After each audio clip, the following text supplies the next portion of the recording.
What's going on, everybody? I guess I timed that just a tad off. Darn it. Well, anyway, what's going on? Hope everybody's doing good. If you've never been here before, my name is John Ryan from Coffee Talk and Tech, and we do this little stream on Thursdays here on Coffee Talk and Tech, and we do a little stream on Tuesdays with my co-host that we'll have in shortly, J.A. Smith, and that's both at 9 a not 9 a.m., 9 p.m. Eastern. I forget if it's 9 a.m. p.m. because I don't even know what's going on today.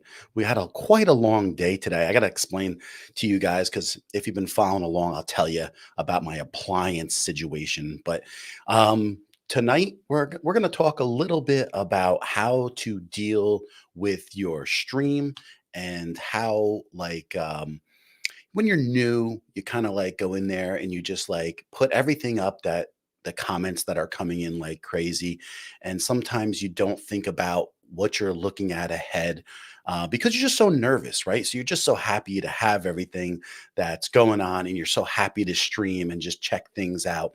And I'm just going to talk a little bit about how you kind of make the difference in what you're seeing and what you're doing and how you react. But let me get Jeff in here, my co-host, so I could say hi to Martin and Sammy who are coming in and whoever else is watching. So let's just go get Jeff and bring him in. And I think Jeff is using the Wave XLR for the first time tonight. So this will be a test to see if he figured anything out or everything. And I'm using the Wave XLR. So let's go get Jeff. Let's see how he's doing. I have no sound. I can hear you. What the fuck? What the hell? You're really low. Okay. Give me a second. Bring it up a little bit, and I'm going to say it's up already. People that are coming in. We got Martin that came in. Test. He's ending his shift in the UK. So he's up late, and so that's kind of interesting to see him stop in here after his shift, his unwind shift at 2 a.m. So thanks for coming in. Really appreciate that. Test 1, test 2. Yeah, you're still up.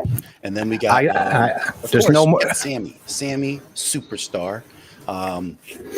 He's coming in to say hi to Coffee Talk and Tech. I appreciate that. And, so if you haven't checked out Sammy's YouTube channel, you might want to check that out. And Martin's also Calming Anxiety. I think we can get a good idea what this might be about. And he talks about anxiety, how to, kind of like calm yourself down, right? It kind of like the channel. I like that stuff. Okay. And I think you're coming up a little bit here. And then my wife is here really quick, too. I just want to say hi. My wife, what a savior tonight. She comes in with some wings, different flavored wings. We had our brand new appliances delivered today. So it was a little bit crazy here. And I'll tell you later about how that flowed. But she got me some Parmesan wings, which I absolutely loved. And then these other wings that had Old Bay on them. Really good. But Coffee Talk and Tech. Hi, man. Great audio tonight. Thank you. I appreciate that. I've been working with the Wave XLR for a while, so I'm down pretty good about where I need to be with my levels. And so I'm getting better and better with it. It's a little learning curve with that. But let's see how Jeff's doing, if he's making some headway with this. Terrible stuff. You're still low. Did you go in and you went into your mic levels and raise them up? Okay. All the way, man. Linked? You're probably low then in your system. No. No. Well, if you have to, do what you got to do and then come back. That's not a problem. And then, so like last week, all right. We talked Test 1, 2. How I was streaming for 3 months straight. And I kind of went into that a little bit, but we didn't get into it really enough about it. But it's been a big learning curve. Test 1, 2. How that whole thing flowed. And test. He sounds loud enough to you. Okay, Sammy, give me some feedback. Let me know how Jeff sounds in general. This is my talking voice, and I'm saying hello. Okay. So Let me see. give me an idea, but I'm going to, yeah. Oh, you do sound good. You're good. Yeah, it's just weird. I have to admit, it's a little weird. Like, if I try to even take and put my mic into that mix, I'm feeding back. It's so weird and hot. So I found some weird stuff with this thing today in my testing, and I can deal with it as long as you guys can hear okay. But they need to improve a few things. And I'll work some things out. How is everybody's ears bleeding? Are we good? I have the clip guard on because it needs to be on. And I think you might sound a little hot. Okay. Possibly. Yeah. Okay. And then otherwise we'll see how you go as you adjust a little bit. But yeah, it felt loud to me too. Thanks Danielle for letting me know that he sounded good, because it was my fault. I had my levels a little bit low in here. Yeah, I was wondering because I'm like, I got no more room, and that's totally weird. But we're figuring it out, and it is a little bit hard because you know what it is. I forget I have you in a browser, so I forgot about that, and so I had the browser a little lower, and that's why. Yeah, and so guys, just let me know as we go. I don't want to screw up the flow here of the show or anything like this, and this may not have been the best choice, but I thought I had it worked out because I did YouTube good enough to continue for today. That's for sure. Okay, well, Yeah, I didn't know. Anyway, sorry about that. Let's go back to what you were talking about. Yeah, so basically, I was kind of going over that I was doing this a couple weeks by myself, and then I came into having Jeff come in and join me, and we've been streaming together for almost 3 months, and I've been doing it for over 3 months now this past week, and it's been like a big learning curve in general, where at first when we came into the stream, it was like I was just popping up every little thing. Even if people were like talking to each other, I was still there just popping up everybody's comments. And I was like, I don't know why I'm doing this. It's just kind of like a nervous reaction where you want to make sure that people are getting addressed in that way, and thank you, Sammy. And that's kind of like important, right? Because everything is about the stream is about the people. So absolutely. Yeah. So that was kind of the feeling. And at this point, it was really important that I would just address everybody that I could. And so now I realize that it's not like something that I have to do, and I have to see the differences in how people are talking amongst themselves. How are they just coming in? Is there a new face that comes into the crowd? And we want to make sure that gets addressed sooner than later. And then we have to remember, when you're using StreamYard, that a lot of times there's a longer period before this comes up on the screen compared to if you were going straight through YouTube. So there's a delay, a much longer delay, and you got to make sure in going into your studio settings actually help you by just adjusting the latency. So if you go in there and you have 3 different latency settings, mine are on ultra low. And you have to test that and see if that is something that works for you in your stream, because it might not work for you based off of how you stream in general. So Sammy is asking the same question. I'm going to go turn a fan off. So you can blow yourself up for 1 second. I'll knock on the door here. And then, so Sammy, that's like a thing that I'm working on slowly. But I'm using vMix right now, technically, right? It's just that I'm going through StreamYard. And so it's more about like having a couple people on the screen that edit mic settings. Okay. So it's more about like me adjusting things to learn how to use my the Wave XLR but I am using like vMix right now. So I brought the Wave in to StreamYard, and I'm learning how to use that. And then really, it's just going to be me learning how to make the adjustment with having Jeff on and going back and forth how we're going to do that. I should bite the bullet, Sammy. Jamie, what do you think? Do you think I should just go and bite the bullet and say, next week, next Thursday, I'm just going to use vMix no matter how bad it is? It's like I kind of just have to jump into it. What do you think, Sammy? You tell me.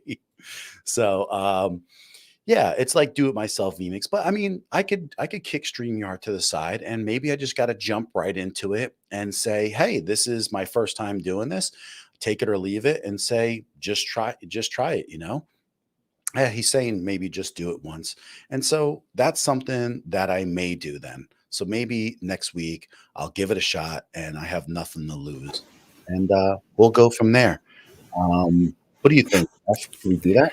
I think as we can see, it doesn't matter. Like things get screwy. I have no idea if anybody can hear me.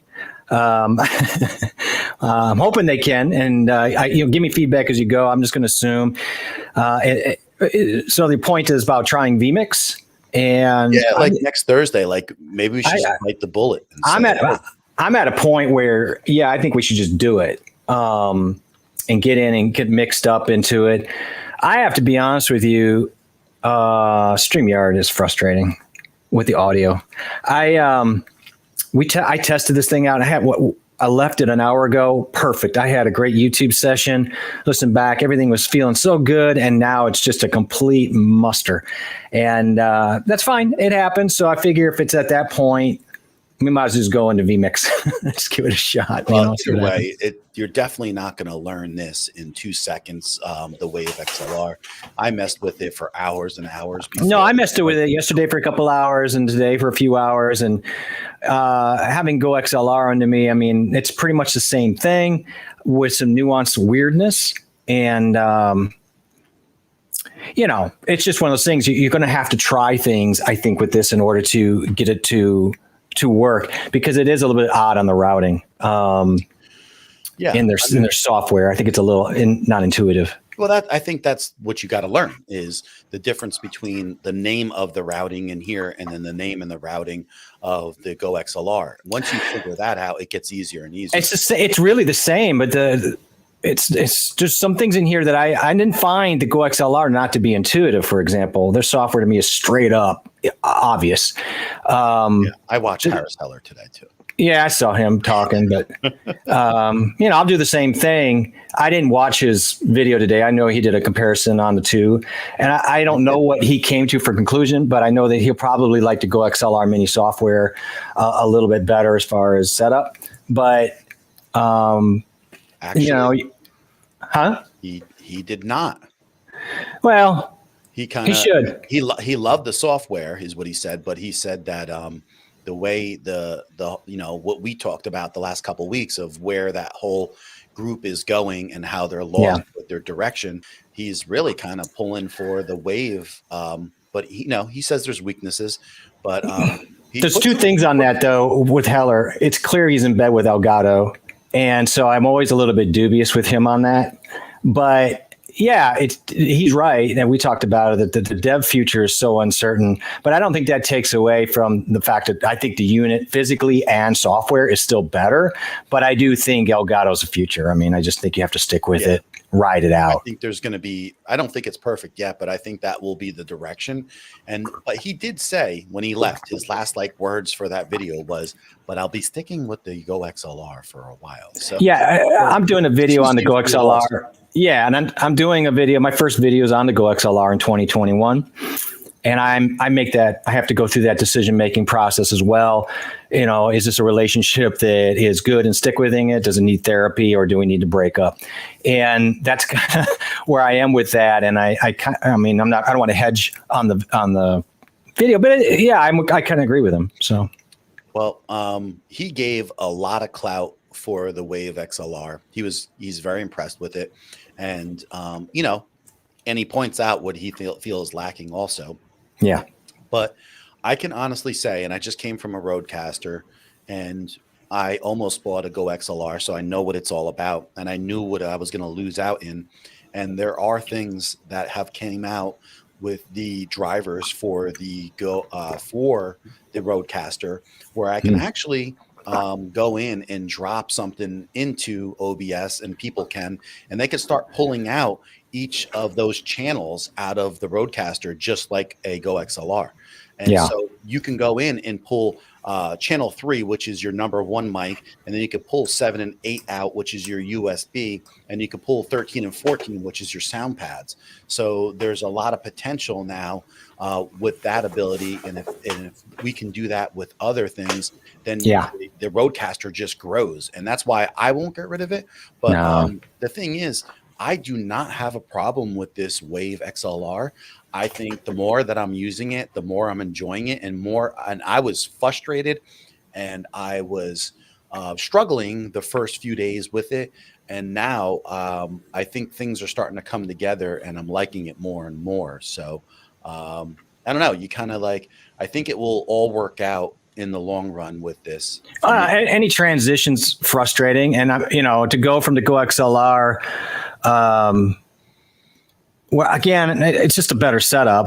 From the sliders to the individual mute buttons, this mute button on the Wave XLR needs to be moved, by the way.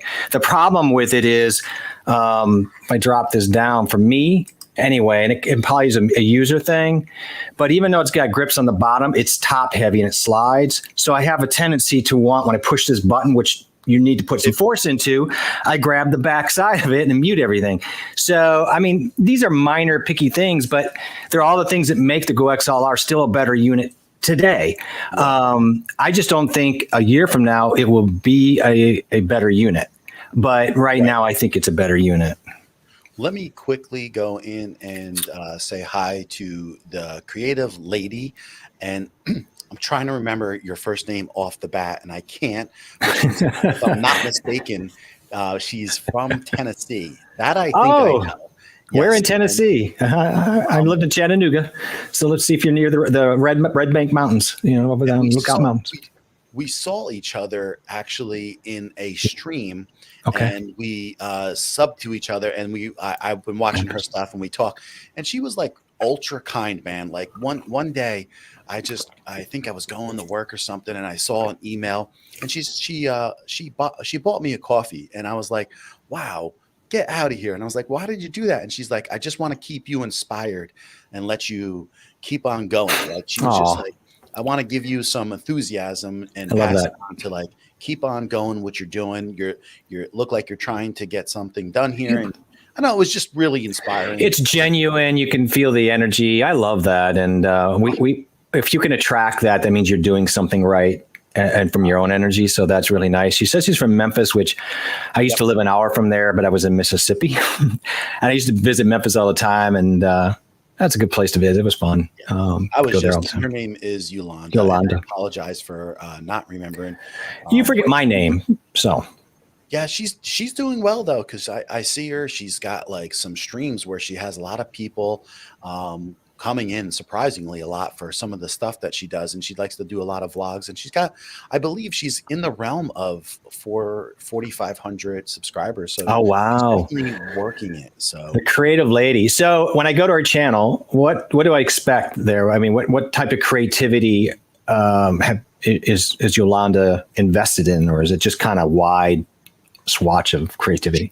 She does these things that I don't know about, but she does like these and I heard of them because my wife knew what it was. Is like get these bags of all kinds of different stuff, and she could tell us in here too. Yeah, drop some nuggets of knowledge on me, so I'll head over there. But I was just curious. Yeah, and she comes out and she we'll go through the bag and they'll check out the items that are in there. But she's funny. I think it's her husband. They'll be driving in the car and they're laughing about like him driving, going through a red light last week. And she's like, I better not be getting a ticket for this. I've never had that discussion in the car. Right.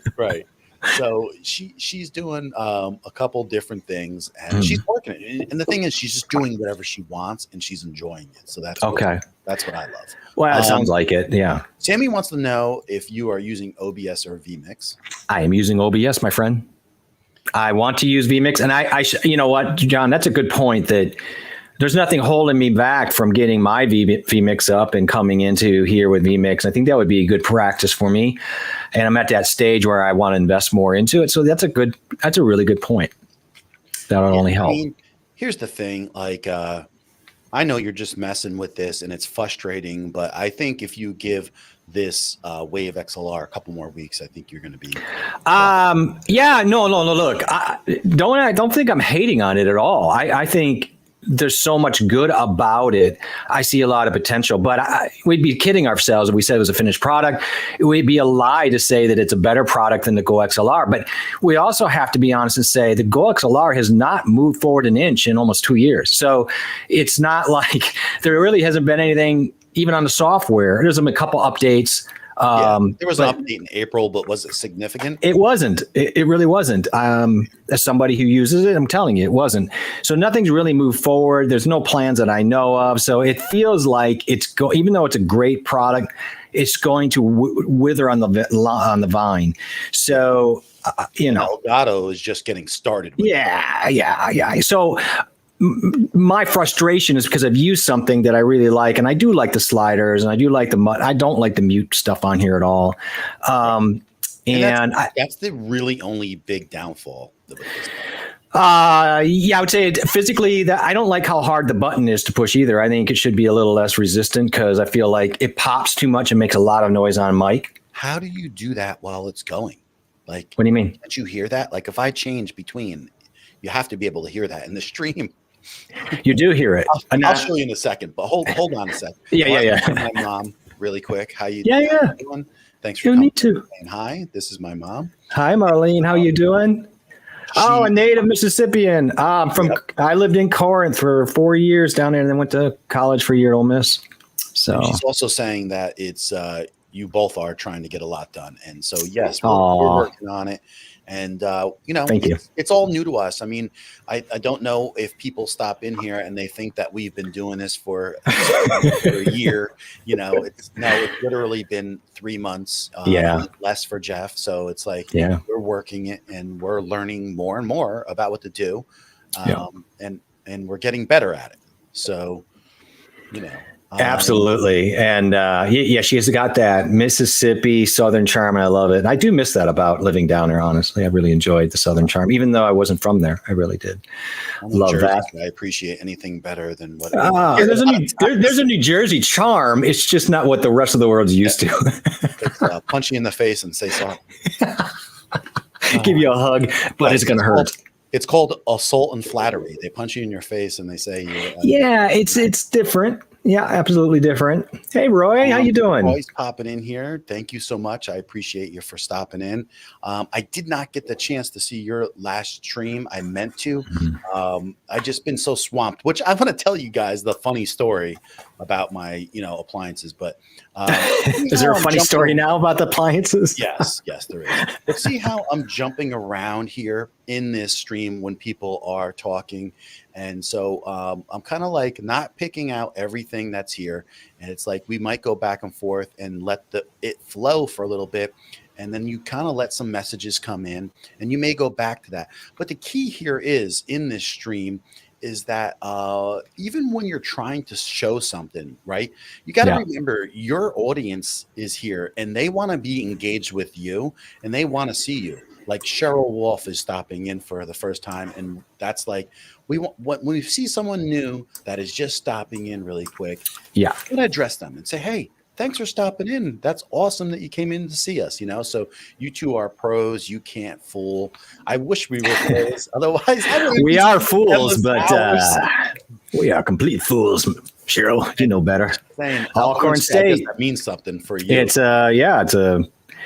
a great college. Put out some amazing athletes over the years, especially for the NFL. If I'm not mistaken, there's some great guys come out of there. So,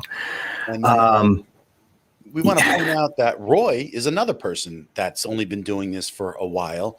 Yeah, And he is. so he's making huge improvements and making his way and feeling more comfortable in front of people. And this is the type of stuff that you can only applaud and say, you know, keep on going, keep on fighting that fight. And that's right, Roy. This is what I'm saying to you. Is that we Yeah, just Roy's need out there to doing move it. forward. Love it. And yeah, that's how we go. And we got a few other people saying, "Hey, you only got 8 people watching this?" No, we should quit. I think we're at 10 right now, but I think that's kind of absurd. I think by now we should have more people in than we should. You know, I don't know. I don't know. I think we're more interesting than we're getting credit for. We are, and we do help people, but I think it's. I mean, I love when people bring this up because, first of all, the word "only" it's subjective. We should be happy with what we have, and then we are working towards that. But you know, it takes a minute to get discovered and do your thing and get your traction. We've only been doing this a few months, but you know what? I'm glad you're here, Yoko, and thank you for stopping in. Yeah, thanks for stopping in. And yeah, we're okay. I quit. Oh, right. I'm done. Yeah, we're done. That's awesome. God. Well, we'll head over to Yoko's channel where I'm sure there are 4,000 people, and it's riveting entertainment with Yoko's charm.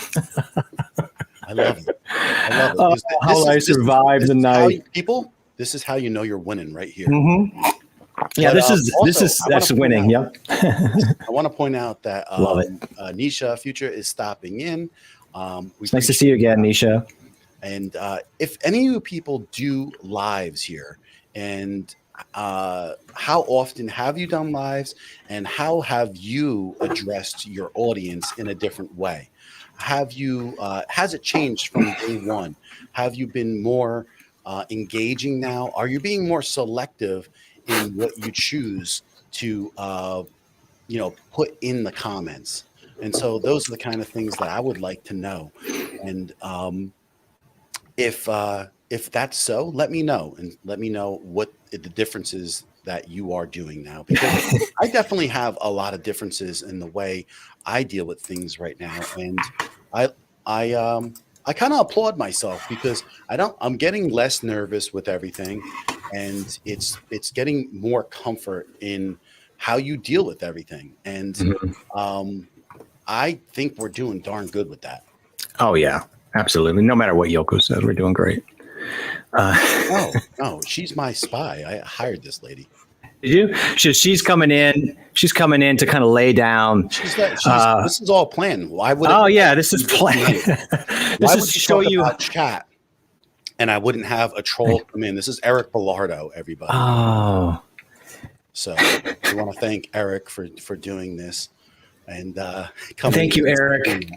Eric, I love your avatar, Eric. It's amazing. Right. But it's, she also said Creative City Lady says she loves the backgrounds, and so hey, if Creative Lady says that, that's what matters to me. Okay.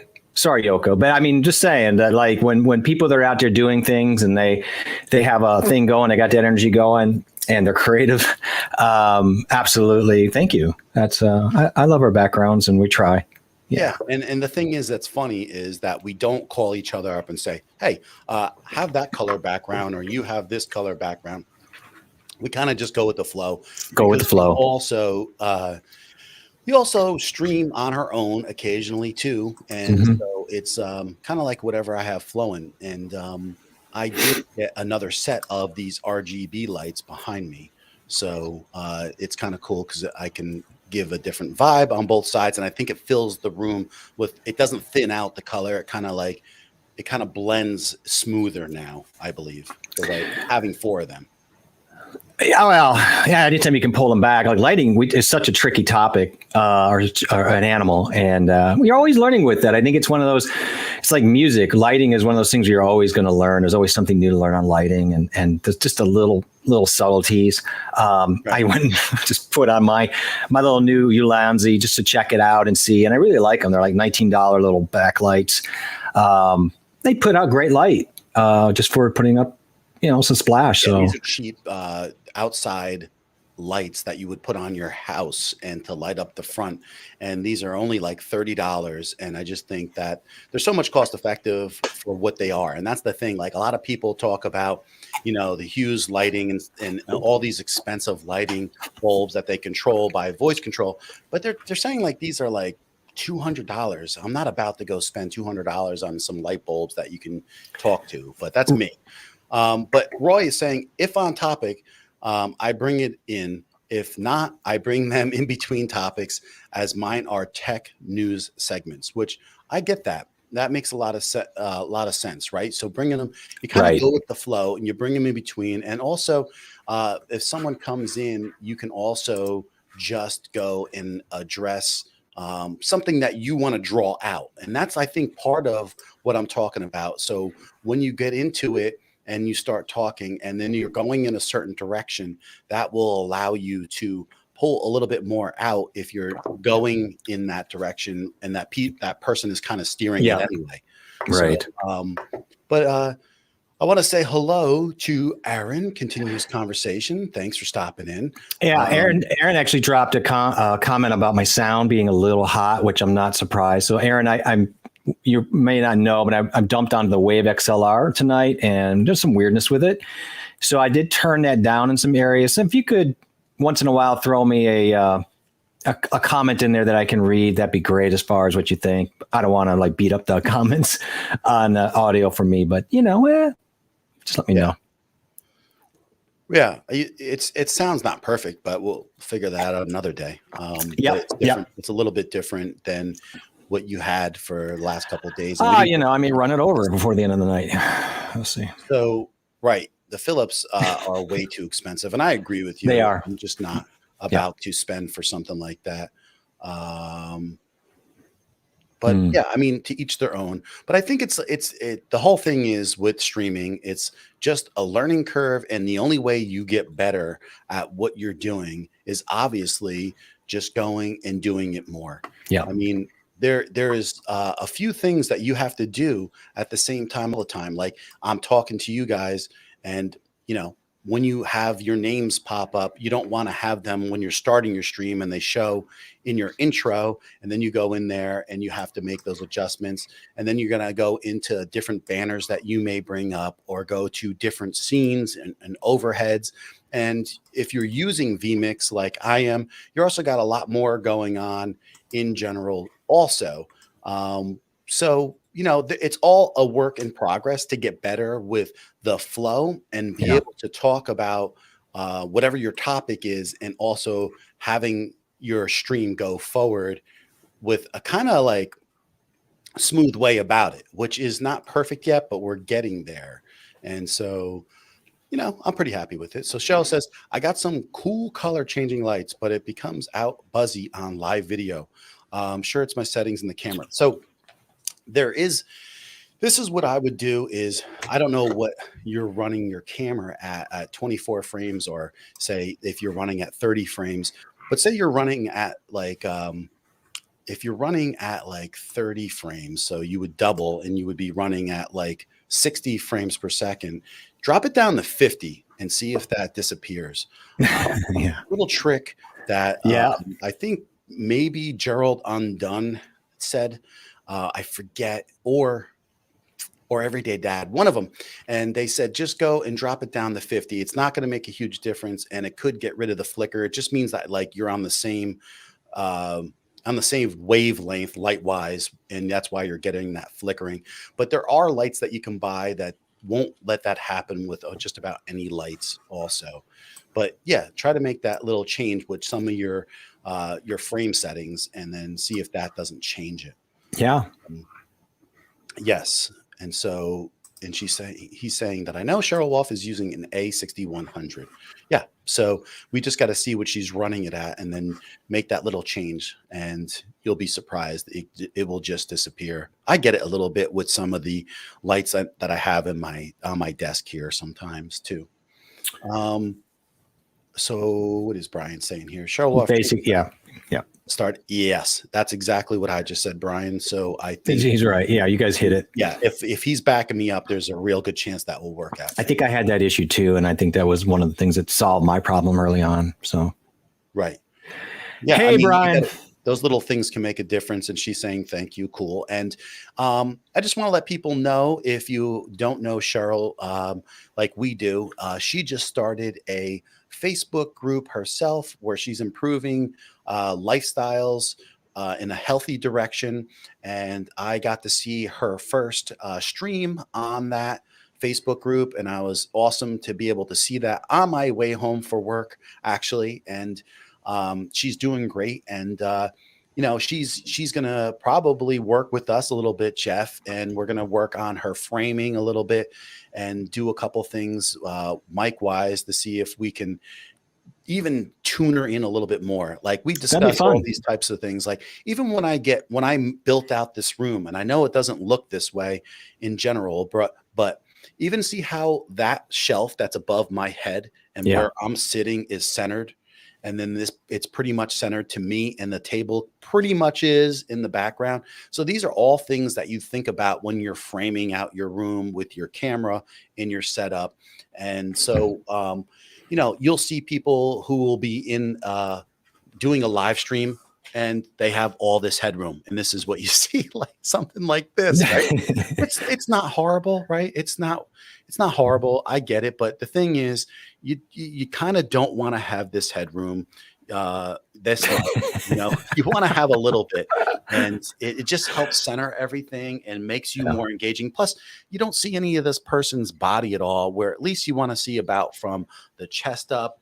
If you want to do um, the most engaging live stream that you kind of can. You know what I mean? And if you haven't seen my new shirts that I have out, I have a spread shop that I opened up.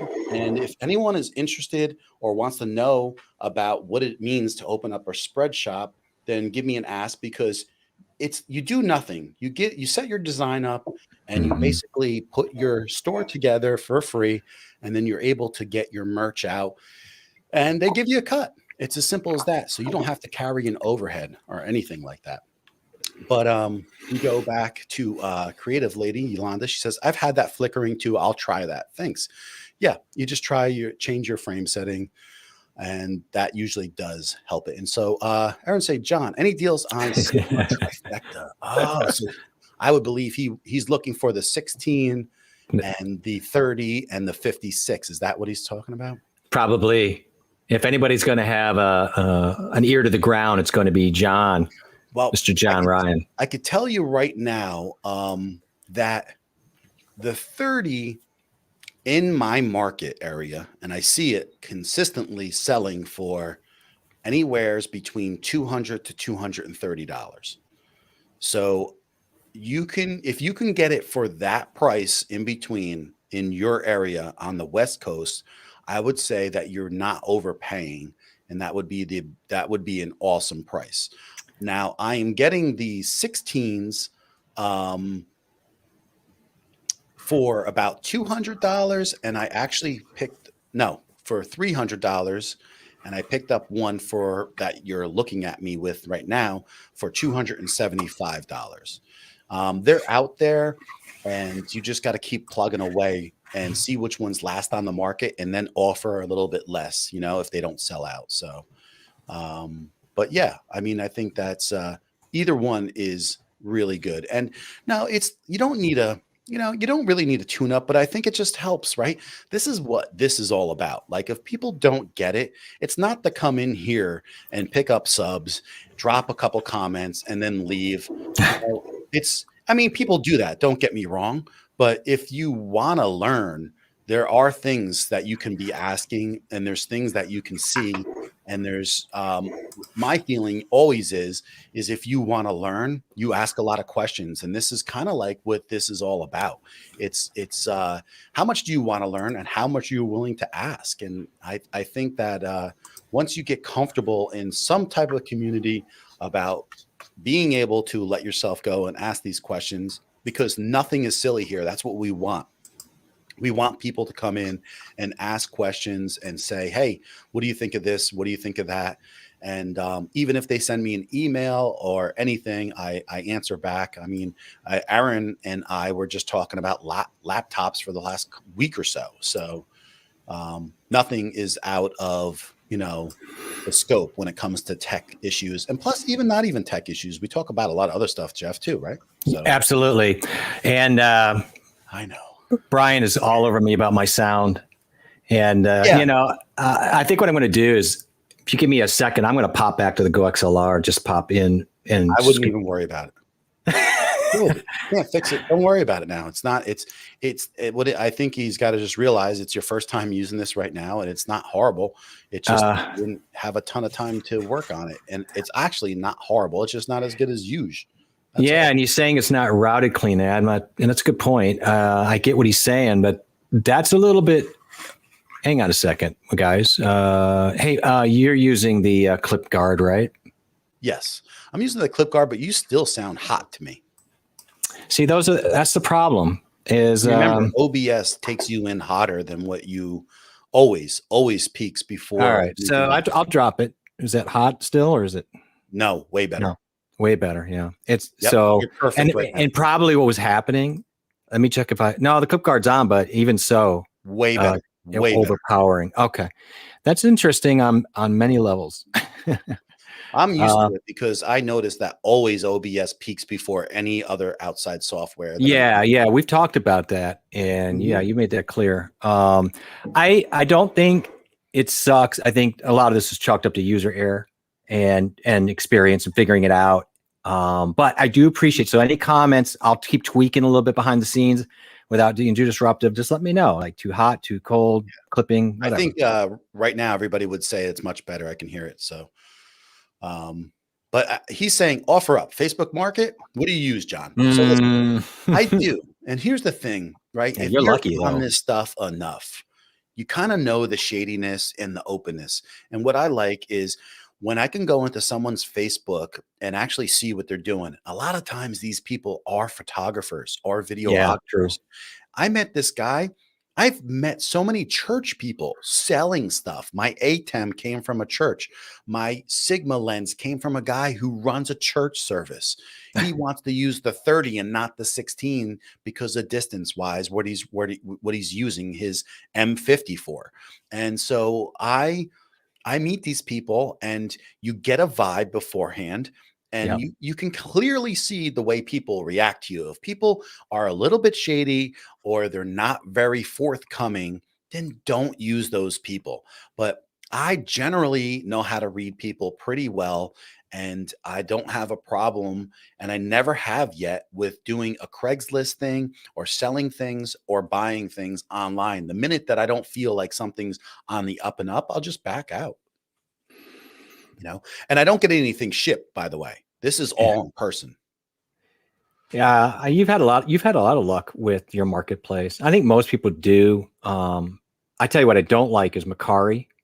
That's an app that's I've never used I would shy away from that. Oh, it's terrible, man.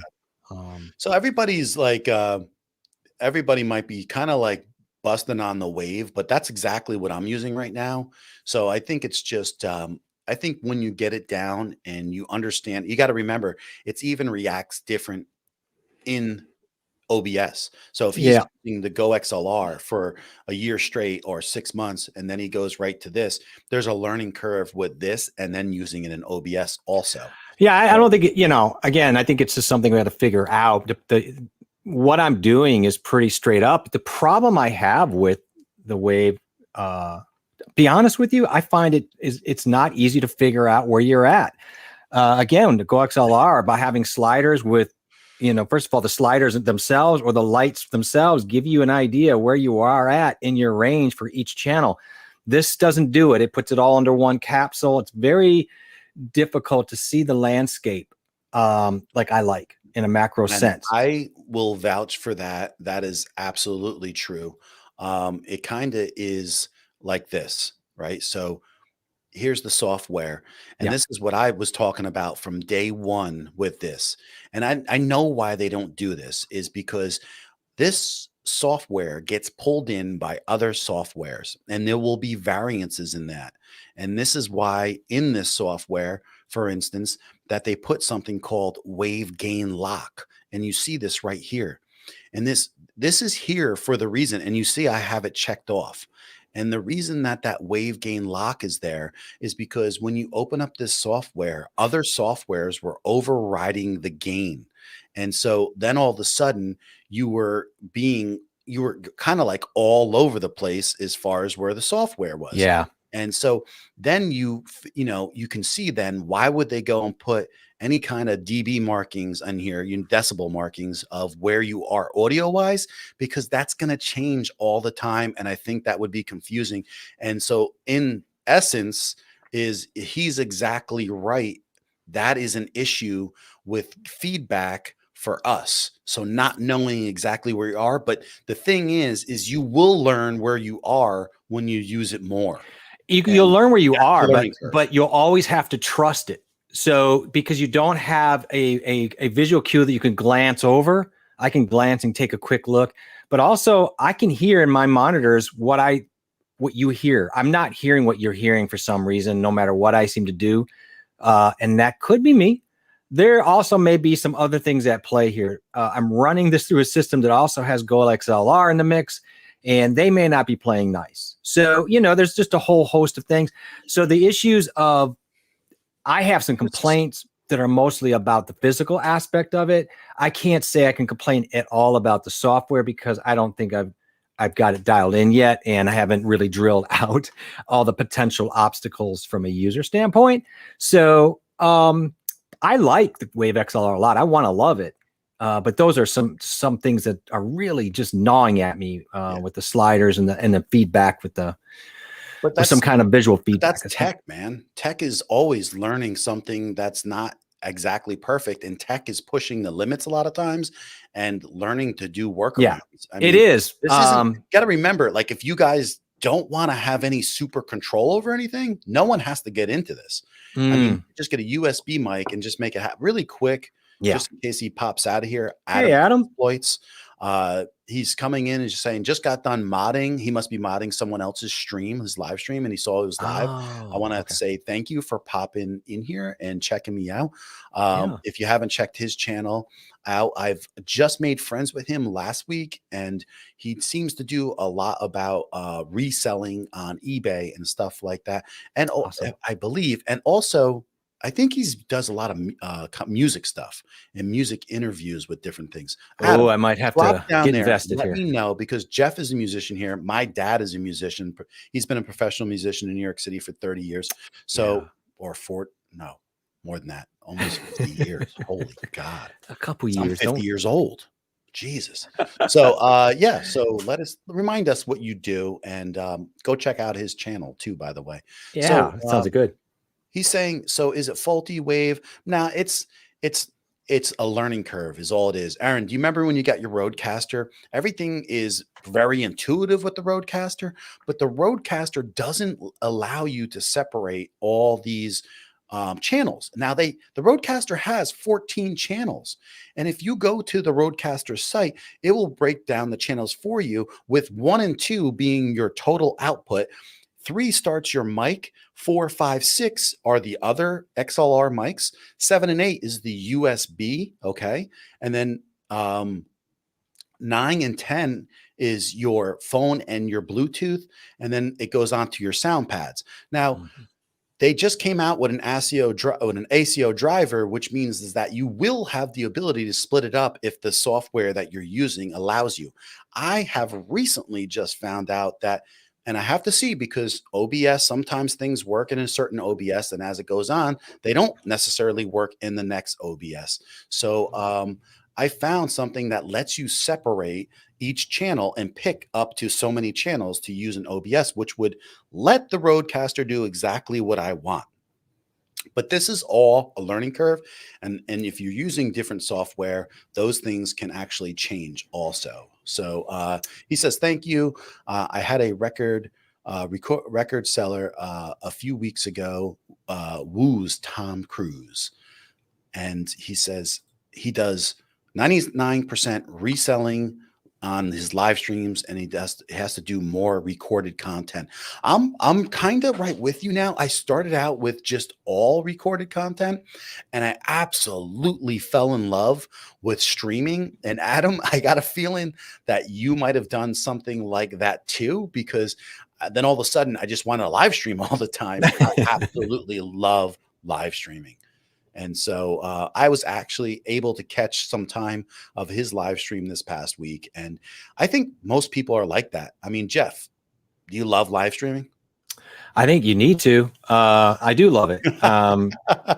I mean, the thing is, I'm lucky because we have fun and we can banter, and there's a lot of that joy. So it's for you and I, it's like a weird tech picnic.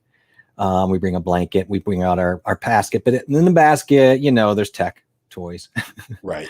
Right. I love it. Yeah, no, I love it. I enjoy it a lot. And it is a thing because I'm sure, as Adam would say, live streams themselves take time. So, it's hard to balance that out at times a little bit. I love live streaming. I absolutely do. And so people are going to be here. They're going to like, what? Some people that if they're under 30, they might say, what the heck is a record? I don't even know if people know what a record is if you're under 30. Oh my goodness, it's true. Remember I wore the 45, the disc that goes in the middle? Yeah. People don't even know what that is anymore. No. So, he's a musician in New York for 30 years. Man, I would love to sit down with him. Actually, I made that mistake, guys, because you know what it is? It's hard to imagine. I'm 50 years old. And so my dad, his first record, I believe, was 1975 with a song called Real Wild Child in a punk rock band out of New York City called The Victims. And there was a popular Victims UK team also. But my dad spent and my mom, for this matter, my mom, if she's here, they've spent many of time in the 70s at CBGB's with the same Jonah Jett was there all the time. The Ramones were there all the time, and Debbie Harry was there all the time. So those are the people that they always ran into. Yeah, and he released that in 1975, but he's been playing a long time before 75, probably. So you think about how long he's actually been playing his acts, Yeah, and like I remember when MTV came out for the August 1st, 1981, and come June of the following year, my dad had an MTV video, the first year that MTV was ever out. I was the kid going to school with all MTV stuff. I got a free ticket from JJ Jackson on MTV, the VJ, to go see Michael Jackson at the Giant Stadium. That's really cool.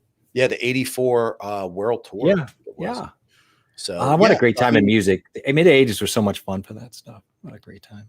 Yeah. So, I mean, Joan Jett is, by the way, man, she's a great musician. Oh my God. If you've never seen Joan Jett play live, like she's still out there doing her thing. Tons of energy. Oh my God, is she good. And she's always, she was always at the Stone Pony too. Don't forget. Yeah. I played Stone Pony a few times. That's a Bruce Springsteen haunt as well. That's a cool vibe there. Really cool. Absolutely. Yeah. A lot of history. It's really a kind of an honor to play there. Like it's a big deal. So it's kind of cool. Yes, it is.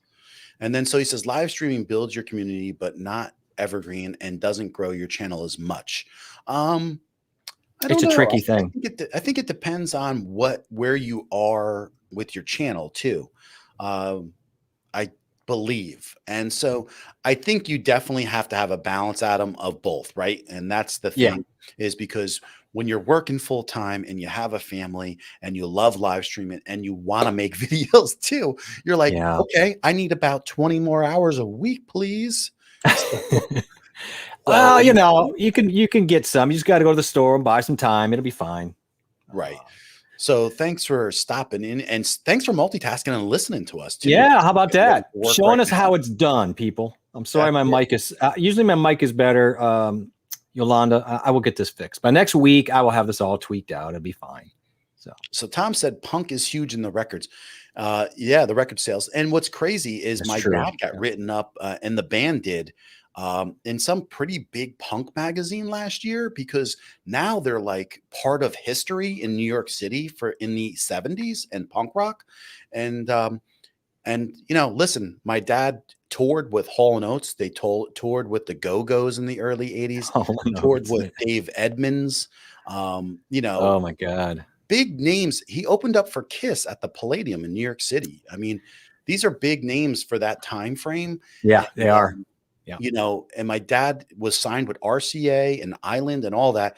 And he was literally on the brink of making it huge. And so Oh, that is a very common practice in the music industry. This close, so much. Even my mom says right here that she met Jonah Jett and the Blackhearts. Actually, she came up to me in CBGBs, and I remember her saying that forever because my mom absolutely loved, the energy that she had too. And Video Killed the Radio Star, right?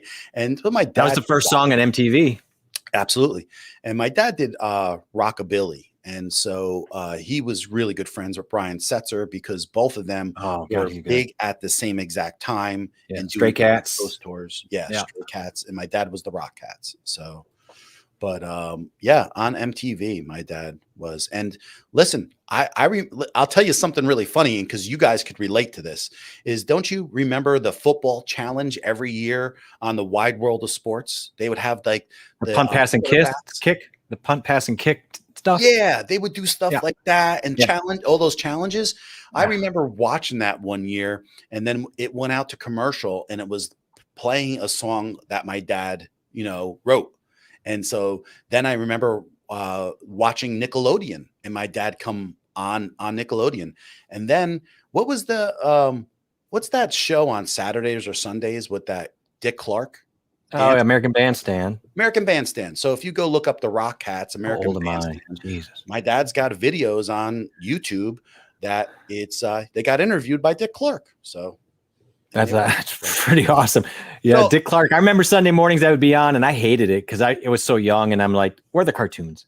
He's driven by Stone Pony a couple of times. I live in South Jersey, just east of Philadelphia. Okay, I know exactly where you are, just about. And it's just got some history.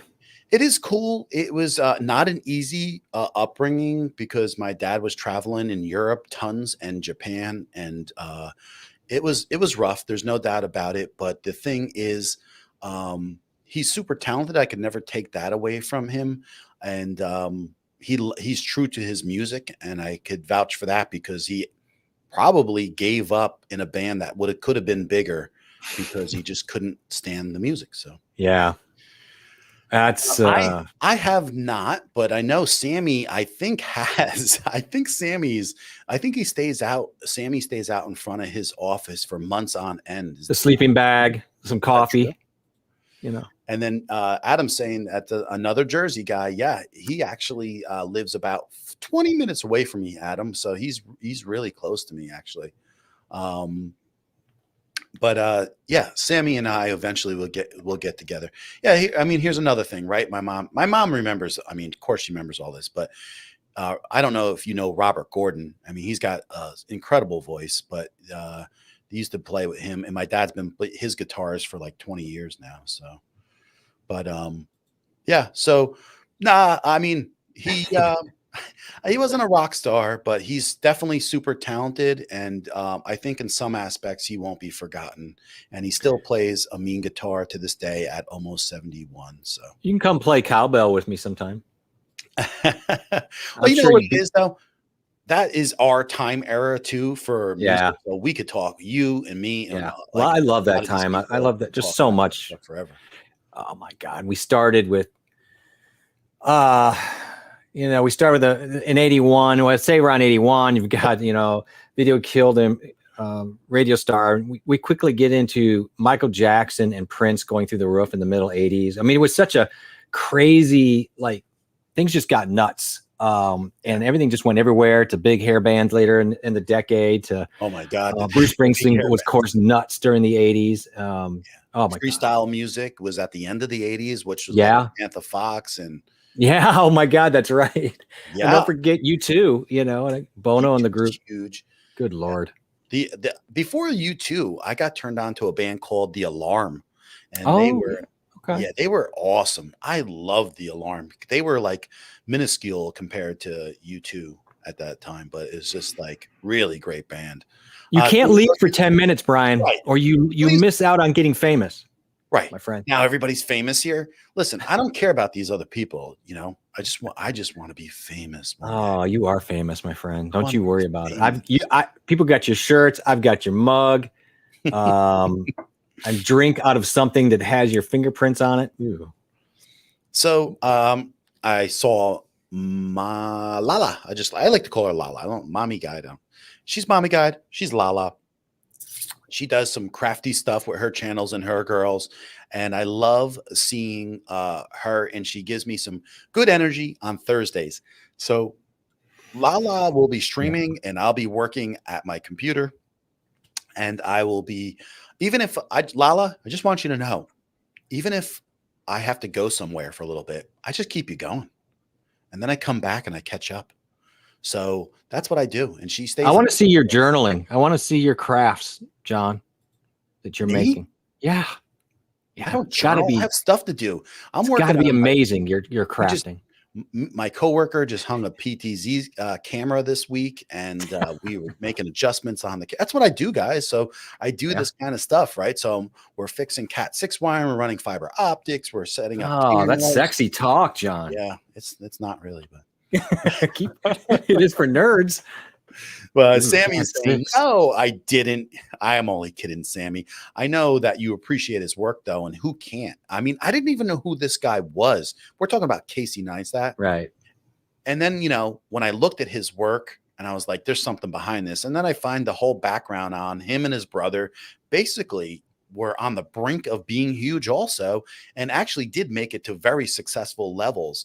And then there were issues along the way, but their creativity and their excellence in work product. I mean, he got his brother in this past year into YouTube. The guy's got probably 300,000, literally just a couple months ago. He got his brother into YouTube, Van, and he's got like 300,000 subscribers already.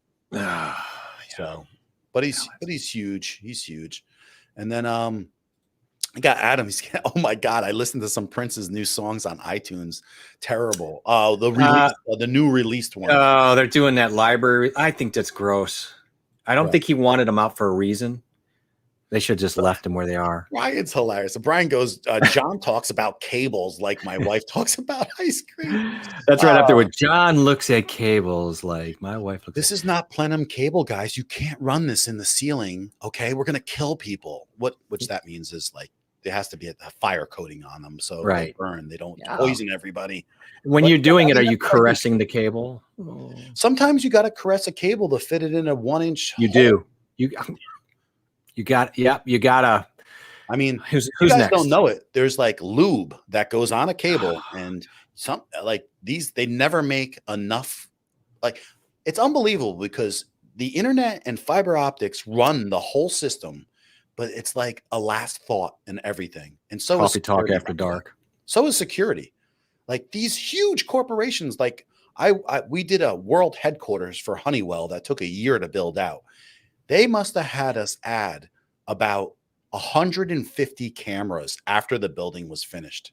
You know how much that cost? I mean, it's just crazy. A couple bucks. Everything's cheaper when everything's exposed and open. Now you want to run another 150? Well, but that's my stuff. That's boring. Way to vent work business. Wow. Jeez. New shirt. That's my new shirt. She says, caress the cable. I'm just saying, caress the cable's got some potential. That will be really huge on, what it should be is pro streamers caress their cables. I don't know. Their cables. Actually, I've been wanting to make this t-shirt for years and everybody makes fun of me, but I think it would be a big seller and I've never seen it yet. It would say thick in the waist, cute in the face. And I think it'd be a huge seller. I've never seen it yet. I've been saying it for 20 something years. So yeah, I mean, I meant to hit this one, but yeah, just on PG. I'm sorry, Adam. I think PG-13, Adam, but you were kind. Right. We took it to a new level, and I don't know if everybody's going to agree with that level. JR after dark, but it's fine. It's a little of that Showtime late at night kind of. Just put a thumbs down, a thumbs up. It seems like people like to do that all the time anyway, so it's not a big deal. All right, calm down, guys. That's Yoko booing. Sorry, it's not that big of a deal. Loosen up. I should make a video on crimping Ethernet cables. I had to do it for this whole house. I ran total Ethernet in this house, and now I don't even use it. Okay, so if anybody's looking to put an RJ45 on a end of a cable, just go to my video. It's very concise, and I think it's the best video of doing Ethernet cables on YouTube, but I will never get the credit for that. So I'll give you credit. I'll go there after we're done, and I'll tell everybody how that is the best one I have found. I've heard this before. I just Here we want go. to say. Stream buddies caress the cables. It's a little bit like stream. It's almost like put the lotion in the bucket. Yeah, that's like R. We're like rated R now. I like it though. Stream buddies caress the cable. Oh, look at my wife. She pimped your video for you. Yeah, and she I goes, like it was riveting. Riveting. It's must see TV. Guys, when this 4-pair cable, the orange and white orange, it's incredible when Your mind would just melt. Oh, you're doing it. You're drooling at the same time. Oh God, I'm just having visuals. It's just it's what I do for a living. It's not exactly exciting, but I have a great boss. If he's listening, by the way, I just said that. And if you need really well done, because I gotta tell you, you mess up the crimping on that and you don't do it right, you've just wasted a lot of time and you're gonna be frustrated. So it only takes like about 1 minute or 30 seconds. Yeah, but I've seen people mess it up. So they mess it up all the time, but all the time. It drives me nuts. This house had it and I had to redo all of it. So yeah. I mean, that's my thing. So it's easy for me, but it's kind of like Brian setting up like for a show. It's probably like we think it's in his head, it's not hard. In our head, it's like we wouldn't be able to begin. Everything's relative when you don't know anything. Always. So it's kind of like me last year with YouTube. Yeah. I was like, oh my God, it's like a monkey trying to figure out a Rubik's cube. But now you're still a monkey, but you got more colors on one side than you had last year. Yeah. Well, yeah, our colors look good. And by the way, guys, like Jeff didn't pick up a camera before 4 months ago. I didn't pick up I used photography in the 80s. That's how far we go back. And then I had to learn videography. It was like a huge learning curve. Yeah. So if I can do it and Jeff can do it, we all can do it. It's pretty much there. It's done if you put enough time into it. It's work though, guys. It's work. There's a lot of time you spend by yourself trying to work on this stuff, and it's kind of, I want to say lonely, but I like being alone. Sometimes it's frustrating because you just want it to work. And this is why we talk about like some of these things that we talk about. Like we discussed this a couple of weeks ago of when you have more than one camera, it's like a huge plus because this camera then doesn't get touched, right? Because this is like a real important camera is your main cam. Yeah. So if that main cam can just stay there all the time, it's less stressful for you to go back and set it up and take it down and less mistakes that are going to happen. But listen, not everybody can go out and pick up, $1,000 camera, $800 camera right off the bat. But eventually it depends on what you want to accomplish. So if your main cam is a 922C, you're not picking it up to go use anything. Just use that and then go pick up a regular camera and you can video everything that you need to, video. But right now, like today, I'm just running, I have the overhead right here, which is a ZV-1, and I got my main cam on, and that's it right now. So yeah, because my wife did another photo shoot, which she really rocked it. She did a great job. So she had to take the cam. Yeah, I want to congratulate my niece. She just got a modeling contract, and my wife actually did some new headshots, and my wife rocked it. I mean, she does a great job. So I appreciate seeing her work because I think that like she gets in love with it a little bit when she starts creating because she's good at creating, and I'd like to see her do more of that. So yeah. By the way, I could use a seltzer down here if anyone's listening. He drops in all that compliment just knowing he's going to ask for the seltzer being delivered. Isn't that something? Right. My goodness. So question for you. 3 inches. The average length of a power cord for a monitor. I believe it's 6 foot. Yeah. But he said, did he mean 3 feet or 3 inches there? I hope he meant 3 feet, but I can't be 3 inches. So LG, that's their way of saving money. It looks like they're cutting back a little bit. It's not for LG. Doesn't mean long cords. I can tell you that right now. Yeah, it wouldn't be 3 inches because that would be a tough stretch. 3 foot is short. That is short. We have to get a cable stretcher out for that. But That's yeah, that's crazy, man. Creative Lady is saying I think congratulations to me for the 600 subscribers. Yes. So I'm so thankful for every single person that comes along. I think when I got to 300, I was like, are people going to keep subscribing? Like, I think you said that to me once a week ever since I met you. And I'm like, you are. And it's funny because you do keep doing it. And oh my goodness, how come I don't get this treatment? Oh my goodness. This is my son here and my wife, and I'm getting on a silver platter, guys. Look at that. That's incredible. You don't even deserve that. You don't deserve that kind of treatment. Oh, here he goes. Oh, right, God. Watch when you walk out. And can you straighten that one for me, bud? You know what? You know what I get, people? I get to go upstairs and my dog probably pooped in my shoe or something. That'll be what I get. I don't get a kid hug. I get a poop shoe. So they delivered a little drink for me because we didn't have anything in the fridge. And that's sweet. It was awesome to, hey, listen, I'm not going to say that I don't like to get a hug from my kid anyway. So that's a plus. No, but I feel like I want to ask them to blink if they need help. 3 feet. I mean, what the heck is that all about? Are they trying that is the weirdest thing. 3 feet is just crazy short. Yeah, that's crazy. And so, yeah, we got a little, that was my wife and my son doing a little appearance. Thanks for stopping in. And it was like on an old Johnny Carson show where people stop in unannounced. They're like, oh, we have a drop-in guest. Yeah. My niece, I was surprised myself. I had no idea that her intentions were that. And so, I'm happy for her because it seems like that's what she's been working for. So that's great. And, you know, the great thing, I mean, you support me all the time, Lala. And, that's what I'm there for. And plus, like I said, I say this over and over to the people that stop in and the people that, the people that are our community, right?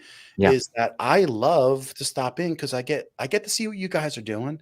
I get to see what you're struggling with sometimes, and we come and discuss those things. And on my side too, and we get to have some fun. And I enjoy the energy. Like it gives me positive energy every time. What really floats my boat sometimes is when I go into a stream and it's a video I just put out that the people stopped in, they left a comment, or it's a stream where they use something that I was using and they asked about it and now they're using it in their stream. I'm I love that. It just goes to show that people are learning from other people and they're rolling with it and they're making better streams. And I love that. So this is I guess it's seltzer, guys. It's black cherry seltzer. And that's what I have to hide my eyes. Oh, it won't grab it. There it is. You gotta hide your eyes. It locks right on the eye. I like how it hides your eyes, man. But yeah, it's black, and it wasn't in the fridge, and that's why it was in the freezer for a while. And I won't even talk about that yet. I'll tell you about what happened. My fridge didn't make it here today, guys. Got all new appliances. Oh no, really? So, yeah. Oh, that sucks. But question. She's got a Mac Mini on the way. Can you suggest a good monitor? It will be used to edit on Final Cut Pro. So my first thing for you would be, do you want a 4K monitor or do you want a 1080p monitor? And if you don't know what that means, then maybe it doesn't matter that much to you. So I'm running 1080p. I don't have 4K monitors. So this is what it is. I had Cheryl in the stream earlier today, and she asked me last week to look for a monitor, and I found one. I asked her after about 10 minutes, I said, listen, I didn't ask you this because she has an iMac. I said, what iMac do you have? She's like, oh, I have the Retina iMac, and so that's a 4K monitor at 60 hertz. I'm like, she doesn't want to have a 1080p and a 4K. You would rather have a 4K. And even though the 4K that she would get new would be able to run at a higher hertz, it just be more of an equivalent thing, which would up the price, but it's still not like crazy, but it does make a difference. It's not going to be something that you can find easily for under $300, but she's saying a 1080p. I know there's quite a few at that price. if you would like, I can actually send them to you email or something too. What Because size are you looking for, Yolanda? Is that a requirement for you as far as size? Some people like them really large, especially for editing. You get both things. People like the wide editing, and others just they want space requirements. And I can see my camera is really yes. messing around Yes, in that. that would be a question. Like as big as I would only go as big as a 27 if you were staying 1080p. That's as big as you would want to go because of text and the way it kind of becomes a little bit unreadable. It's not perfect. 24 inches is usually the good size for a monitor, around 24. So that would be a question also. Let us know, Yolanda. And then Alan De Leon is stopping in. I believe this is the first time that we've ever seen him here. So thank you so much for stopping in. Good evening, Alan, Is awesome. And from the Philippines. Love it. yeah, he's watching from the Philippines. And so another person stopping in. We have Lala here Yeah. stopping from the Philippines, and we are lucky enough to have a few people stop in and from that side of the world. And so that's always incredible. John, just kind of circling back to I'm sorry again, Alan. Thank you for stopping in tonight. Back to the monitor. When people start talking about editing, it's one of the first things too is how important color calibrations and things like that, and sometimes the hertz can play into that. So I guess I don't know. Some people are like, whatever. I just need to get close enough. I need to edit, and that's fine. I think that's probably most people. I don't think a lot of people calibrate their monitors. I think that she's probably looking for something that's cost effective for 200 or under, I would believe. And if you're listening, Yolanda, let us know if you're looking in that price range. And it's how like super serious are you about your editing and how everything looks? Because listen, to be truthful, we're all new YouTubers. I can't go and spend $300 each on even a monitor. My monitors were, believe it or not, about $180 each. They're 144 hertz curved monitors. You could see them in the overhead. I have dual, and they're very good monitors for what they are, but they're by no means top end BenQ monitors that give you an exact right and all that kind of stuff. And because you're talking, you could easily spend on a 24 high end monitor, $800. I was just at Costco. Of course, everybody talks about it. I just saw a wonderful 27-inch there for around about that 200 price. That I thought, oh my, and I was just going to look for my phone because I had taken a photo of it.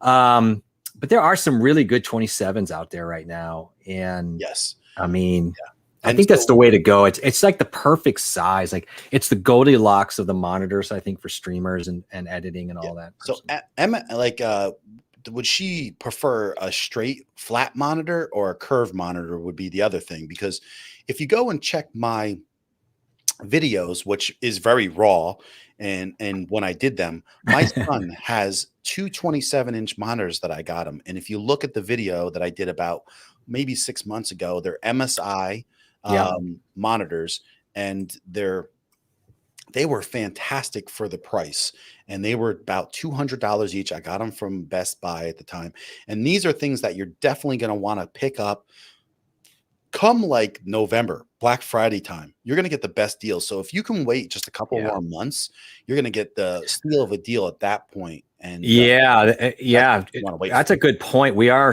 weirdly getting into that. If you can wait, you're right, John.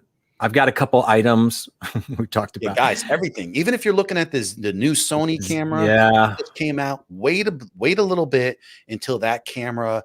You might be able to catch that for another $50 cheaper off the top, literally in just 2 months. So just keep that in the thought process with all that too. I mean, the refresh rates and response times on monitors that you're doing editing on, I think they're not critical. No, response time is definitely not. So. But the thing is, if you get something that is better, you can always dummy it down, and you could have a 165 hertz down at 120. That's true. Right. And so you could have it at 60. So it's like that doesn't really matter too much. But We should do we should actually do a night where we kind of dip into we bring some monitors that we like and kind of talk about it, because there are some really good stuff out there, and you don't have to break the bank nowadays to get something. Right. If you're a gamer, you're gonna have a different slant on this, because response Yes. and all that stuff is really going to matter. Hertz is all that stuff is really going to matter. For FPS and things like that. So Drop the link, by the way, in okay, the chat, and these are the 27-inch that I bought my son, and these are curved monitors. Now, what blew me away is for the price, and you'll see the reviews, they are exceptionally good for that price. So I walk into his room all the time and wish that I had gotten them, because they are better than mine. Feel them. Just go in when you sleep and just go in and say, I don't know what happened. Dude, you got these now. Color is so nice, and then usually like the text at 27 starts becoming a little bit fuzzy, and the text is really nice, smooth. It looks good. So before we go any further, Alan's asking about my lights. I just want to show you what kind of lights these are, and then if I can go quick and put the link in there, I'll go and throw that into the stream also. I just want to show you that these are just outdoor RGB LED lights. So they're rated like if it was a regular bulb, 100 watts, but they're only 15 watts, and they don't get overly hot, and they do a heck of a job with the color flow. I have 4 of them in here. I just picked up 2 more because for 2 of them, it was $30, and they work really well. And I was like, for $30, I'm going to, because they go up as high as $38. And I caught them just this past week, and they were $30. And so I got an extra set, and it really just makes the room flow better by having 4 of them in here. But this is what they look like. So they're just outdoor lights, and they have a little adjustable bracket on the back so you can angle it off the wall. I mean, these have been on. They're not even warm.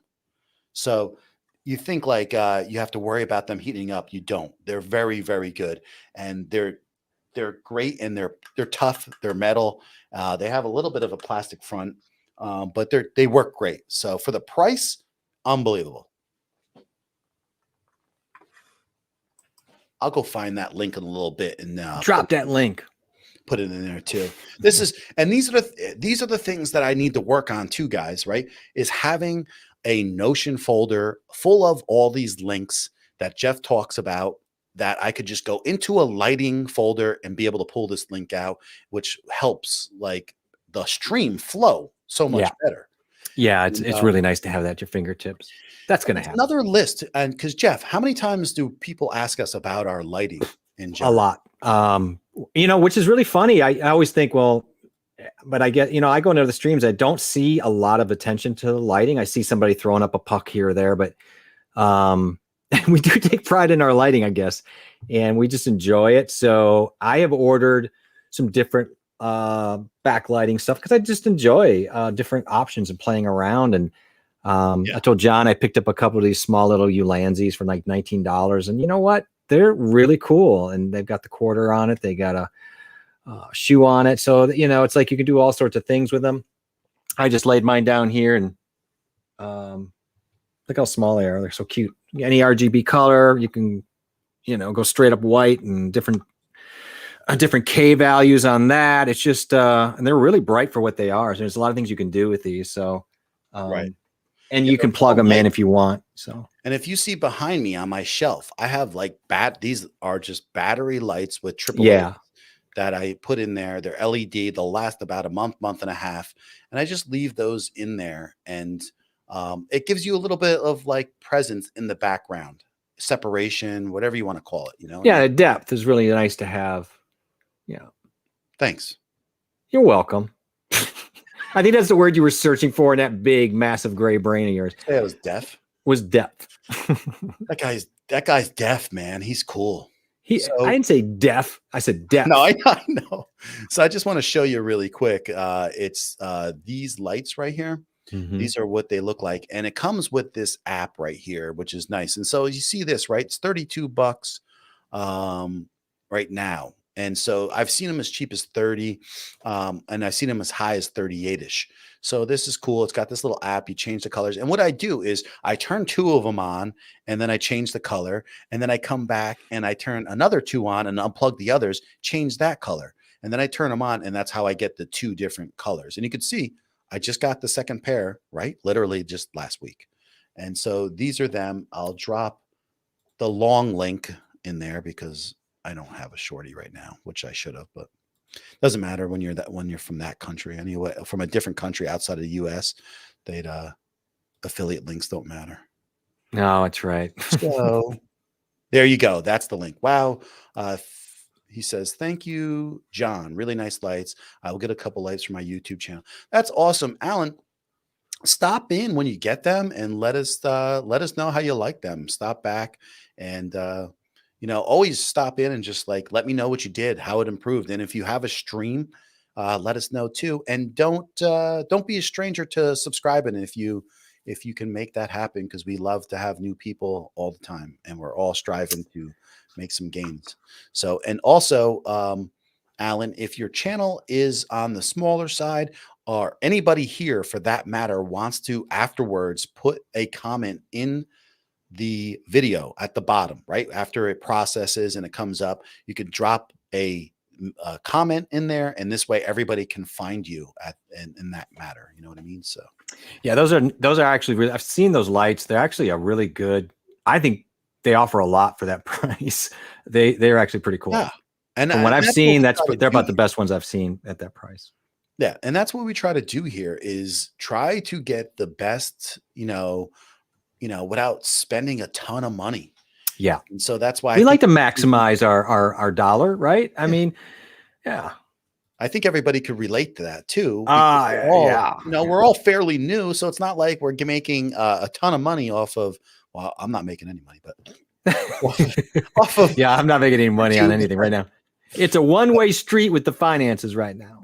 So he says matching vertical resolution is helpful with dual screens. Yeah, and that's the thing, right? I always assume that most people are using 1080p, but if you got a iMac that has 4K, you kind of want to match both of them. I mean, this makes sense. And that does, put you up in, I think I found her a 27-inch for about $300 or $320, which for 4K is pretty darn good. So, yeah. So, I mean, basically, I've been working on, oh, by the way, just to let you know, so this way you don't think I'm a creep when it happens, is I ordered the PC panel today. So you are a creep. I had to, bro. I had to, especially after I watched a video again. Someone brought it up in the comments down below, and I was like, you know what, man, and he brought it up in the video. When I say he, we're talking about Alpha Gaming, which is Harris Heller. He has a very big YouTube channel, and he discussed a lot of audio interfaces, and he's really sees the future of this Wave XLR. I regret sending mine back. I regretted it when I did it, honestly. Yeah, but it's not about that you wanted to. It's about another $115 or something. You know what I mean? Well, yeah. And now that I'm even at this stage with the Wave, I'm like, yeah, I'm going to want it. I mean, it's just clear to me that I'll need some kind of feedback and some kind of sliders to add on and bolt onto this thing. Well, that's the thing. That PC panel is pretty small, and yeah. I don't want to tab in to my Windows constantly. Nope. I want to just, and we both do, and we both, pretty much agreed with this, is that we both want to just be able to grab a slider. If we're a little bit high, then we can just drop that down right on the fly, like we do with our stuff to begin with. And not only that, but that's a reactionary thing. But even if you are set up and you have a lot of consistency, you may go, you just glance over and go, oh, I know that's going to be hot, or that's going to be low. Why is my music all the way down? Because you may have turned it down. It's just I like that instant feedback for that cue. Right. And also, to be able, you can, I think, push button mute each channel individually. Yes. Right away on that. And so I don't know, man. I think I'm going to reorder it because I've been thinking about it. Huh? Well, I knew you were anyway, but here's the problem right here. Like if you take a look, When Brian came in, and this is only my second week using this, is I had my browser levels on here all the way down. And so I didn't hear Jeff the way I should have. And so I pulled these up because I forgot that he is coming under StreamYard, which is a browser, and that's why I thought you were too low. And that was right. And then I overcompensated and jacked every input up, and no wonder people are like, "Whoa, that's coming in." I mean, that's the thing. Like you when you have to alt tab or tab out, you just run into more of that than you hope for. So I think that'll solve the problem. I'm really glad you're doing that. I'm going to do the same thing. So yeah, and you know what? It's it's another couple of videos that I can make too, and yeah. Well, my video is going to knock your video somewhere. Yeah. No, I'll link to your knock video it to the top. Everybody hated mine so much they went over to yours and went, "This guy's going to the top. We're going to rock him." Too many big words. I can't figure out what he's saying.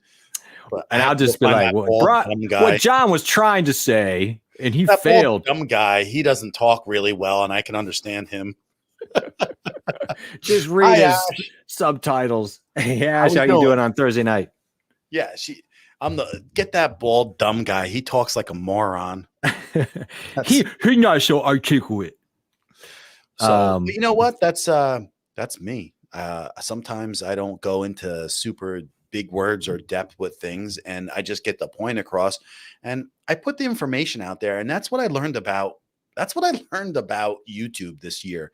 It's not like how great your video is, it's how important the information is. When you're putting out, are you answering a question to a need? Yeah, a need. So you can't find anywhere where it talks about bringing in this Wave XLR to StreamYard. I'm going to make a video, and once it catches on, I'm sure it's going to take off. So, because it's something people are looking for. There's no doubt about it. And so he goes, Alan, yeah, I'm a subscriber to your channel. You rock. Thank you so much, Alan. You rock. I became a subscriber when I watched your small. Oh my God, Alan. I just want to say something to this guy right now, because that was like one of my first videos. If you stuck around since then, at least you can see the improvement, because that was a bad video, Alan. I mean, the information I was trying to get across was good. I didn't know how to say it. I didn't know like anything at that point, and I'm still learning. So thank you for being there since like the beginning, bro. I love that's really cool. I like that. That's really awesome. And this is what I love about live streaming, like to have someone come in and tell me this. Right. Love You'd never know. You'd never know. Well, they could have dropped, I suppose, in the comments, but it's different, Oh, it's awesome. It's awesome. But we have Adam's exploits. I have problems with my earbuds 2/3 of the time. I can't hear my guests properly. I have the volume turned all the way up in the settings. Yeah, I mean, here's the thing. How old are they? Because a lot of times at the weak points on the bends, you can start losing some, connectivity with those wires if they're small. So those are something I wonder. And I don't know those particular ones. I just bought, these are K-Bears right here that I use. And actually Doc Rock uses the same exact ones. And I think I paid $25 for these, but there's no mic. So I really, I mean, the question is, did he always have problems with it, or did it evolve? So because one other, this is going to sound kind of gross, but a lot of musicians, they'll be like, I don't know, my earbuds are going. You find out all they had to do is clean out the earwax. I mean, I'm just saying, it's true. The buildup in there can really muffle sound. So make sure you people are going in and doing some maintenance on your earbuds every so often. It will dramatically mess with your volume and your balance in your headset. Yeah, you clean them out. Yeah, they should come with a little cleaner. Maybe they don't. Your ears out too, by the way. Huh? Clean your ears out. Well, you start there, but you wear these things enough, they're going to get something or other. And I've had that with the ones I use at the gigs, the Shure's 319s. They after a while, you're like, oh my God, I can't hear anymore. Putting settings though, so I wonder what that is. Okay. I don't know how he's routing. Yeah. What do you use, Adam? I'm just curious if you use a Do you pro. have, yeah, would you have a mixer, like a mixing board? Do you have voice meter, or you have some kind of Yamaha. like a Yamaha or a Behringer? Uh, the Brian, old Mackie he tells boards. us when he goes to the bathroom, stuff like that. I don't care, Brian. Go use the bathroom. You don't have to tell What us. do you, where are you going, Brian? If you're going to tell us that you're leaving, you should at least tell us where you're going. Yeah. It's like, There's $16 on Amazon. my wife is saying that I do sometimes make Yeah, words up. you make up words, but I mean, you have your own language, and it's kind of cool. Yeah. You know? It's like those guys on Star Trek. Like you have like your own Klingon. Dum dum language. Dum dum yum yum dum dum Dum gumble dum gum. dum Yeah. dum yum. But He yeah, says you there, told us that you were going to be streaming Wednesday. Mama's coming back. Wednesday. About time. So she's talking about next Wednesday, right? Next Wednesday. Next Cool. Wednesday? This coming the next Wednesday. Yeah. Right. I just want to make sure Mama's coming back. I forgot what day it is, dude. I can't even remember. That's why I had to ask, because I was like, what is today? Here at some point, like really soon, I'm going to tell you what happened with my whole my whole thing. But he's saying they're $16 on Amazon. LSP and David Foster recommend them. Yeah, I mean, I think the issue, what I'm hearing is based on his next comment. Never heard It's just, yeah. I mean, I don't know if it's have they never worked? I guess that would be my first question. Have they never been loud? Or is this strictly an issue when you get into these other things where audio routing could be your problem? And I don't think there's something else holding back the the plug route. goes in. Those are supposed to work, man.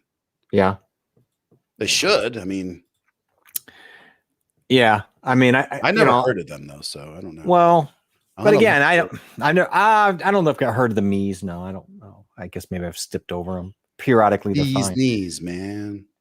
Yeah, it just sounds to me. I mean, I don't know how you're hooked up if you're using OBS, how you're routing your audio, because it seems to me that maybe you're just running into a situation where your audio in from the guest, I guess you'd call it, or whoever you're dealing with, could be just not at a level that's going to work for you. They could be sending you a weak level, and then you need to be able to jack that up. It's hard to know because I don't know what the setup is. Do you use any kind of interface or anything, or you just plug it right in and go? Right. That's what I want to know too. Yeah. So these are the ones that I've been using right here. They're yeah. No, these aren't the ones actually that I've been using because they're sold out. Yeah. But this is the brand, and this is another good set for them. For these, actually, the KS ones are pretty good also. Yeah. But these are pretty cheap, and they're pretty comfortable. And most people would recommend these as one of the better ones that are out there. So if you're looking for something, these ones are pretty good. And then they make the KS2s too, right here. I'm trying to remember which ones I have. I've got the Very pro close. version of those. They're a little more, but I liked them for the bass. But they're all good. I think these Ks are great for the price. These are, yeah, for the price. I mean, they're pretty good, and I like them. But maybe there's just something wrong with them from the start. Who knows? Yeah. You know? It could be, but he said they're periodically fine. It just seems to me that it's about how he's balancing out his mix, right? So you'd have to figure out what he's doing to balance that out. An interface, he's using something software driven like voice meter, something to control the individual channels that, you can't just, you know, if somebody's sending you a bulk feed and you're just kind of getting it all in a ball, right? You're just, you have no granular control over these sounds. So he needs that. StreamYard doesn't see generally StreamYard, it doesn't cut out. So it won't be in and out. What we find about StreamYard is that the settings don't stay exactly the same week to week. So if we have the same settings, they'll be, we'll step on each other if we cut each other off 1 week, right? Like if I'm talking and I catch his word, all of a sudden the sound just steps hard, and then we can come on the following week and then it's like we flow and it sounds great. So I think it's just a constantly, and I don't know what that is about, but its StreamYard sound is a little tough sometimes. It is. That's why I'm happy with the Wave XLR, because now I don't have to go in. Like if I share something on the screen, I don't have to go hit an audio button to share my audio. I just go and play it, and it comes through. It's all routed through, which is godsend. I love it. I mean, this is something that as I was working on my Goal XLR like intro of what for 2021, and I was scripting it out, I was thinking it is true. And we talk about it as I have bad audio tonight.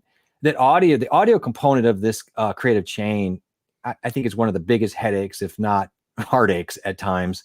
And so I can totally appreciate what you're dealing with as I'm dealing with it. I know a lot about audio, to be frank, and I'm having an issue.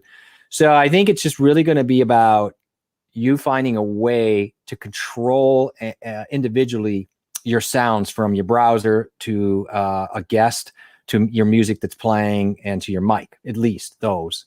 So I think and you can do that through software. You can do it through an interface like we talked about with the Wave XLR or the Go Mini. So there are ways you can do this. I do have external mixers. I just think that there's so much, it's just a pain to use all that. And the money is crazy. So, I think I have a crap fest. Well, no, it's Crapcast, and what he's trying to say, and I know this because my in-laws live in South Jersey down by the shore, and they have Xfinity, and it's practically a car payment what they pay, like $200. Yeah. It's ridiculous. Yeah. And they don't really get the greatest service. But that goes to say for almost anybody in this area, because it's just they can't keep up with the bandwidth. No, the demand is crazy. Yeah, it's crazy. And so even Sammy had said right before it might be your internet, because Sammy, I was watching Lala's stream on Thursday, and one of her friends, I think it was Lovey, was having her sound gargle in and out. But at the same time, as it was gargling, I saw the choppiness in the camera.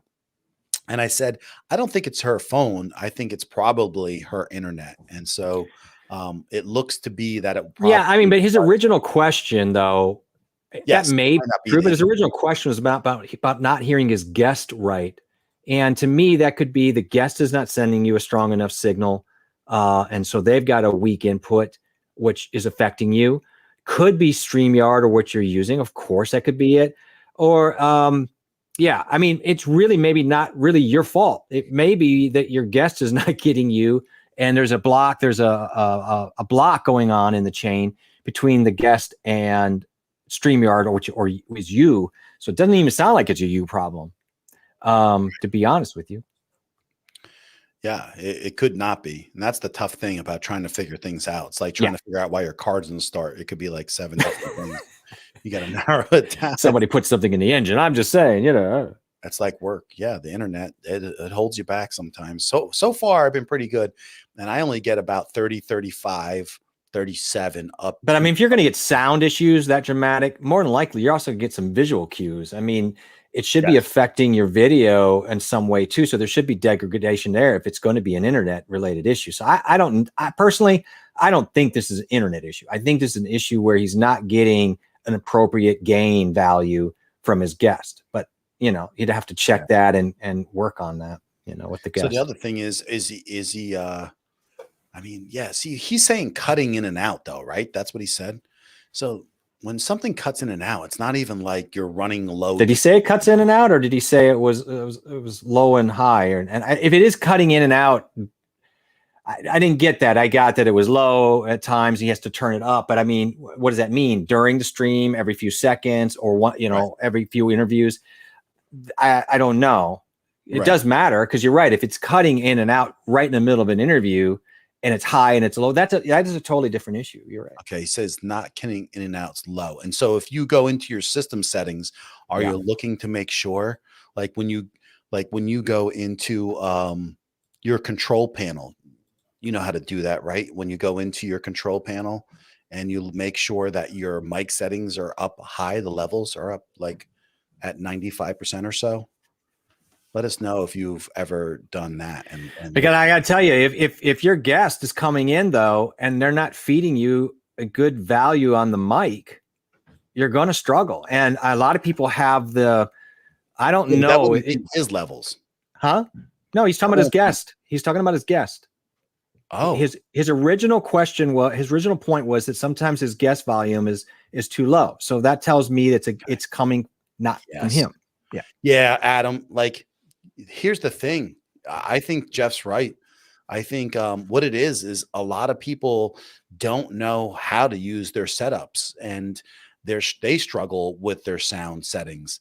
And I got to remember also, sometimes they don't know exactly everything they're touching. So even if they're trying to lower their sounds in their ears, they could be lowering themselves also. And you have to, it's like really, What happens a lot too, Adam, is sometimes. your guest may have a setup where they're actually controlling in their ears their gain, Mhm. but they don't realize that gain is also going out to you. And so you are getting, instead of, you'd want 100, but let's say you're getting 80% of the gain, but they're putting it down to 40 because their ears are burning in their own heads because their monitor's too high. So it's a mixture problem on their end, and they're feeding you an extremely low feed. And Yeah. then you're stuck trying to max that out, and that's really hard for you, you know. And that's really hard too, because even when I started streaming, I was telling people you got to wear headphones if you come on, and they're like, Yeah. "No, I don't use headphones on Zoom." It's not Zoom. You know, like there are certain things built into the software not to feed back on different systems. But if you want to get the best use out of StreamYard, you got to wear headphones. Otherwise, you better check off the the noise canceling, echo canceling. Yeah, because I mean, he said he's using StreamYard, right? So he could have his guests do a check on their levels to make sure that level check on that mic at the beginning, and you're going to your cams, have them do a check and see, in the 4 dots, where are they reaching on that? If they're only in the first 2, we got a problem, and they need to kind of bump that up and at least get to 3 on a voice where they're not yelling. And so start there. Try to kind of talk to your guest about that if you're running into it.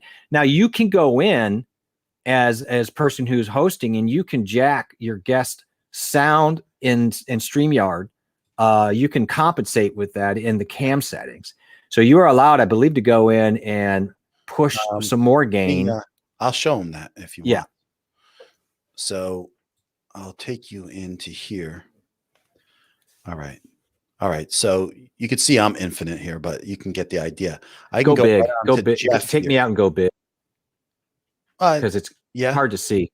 No, but I'm doing it on you. Oh, yeah. I'm sorry. Yeah, but you still should be able to. You know what I mean? So what I could do is make me small, though. And I could go click on Jeff here with these 3 dots up here. Then I can go right down to edit mic settings. And this pops up, and I can bring his mic volume up.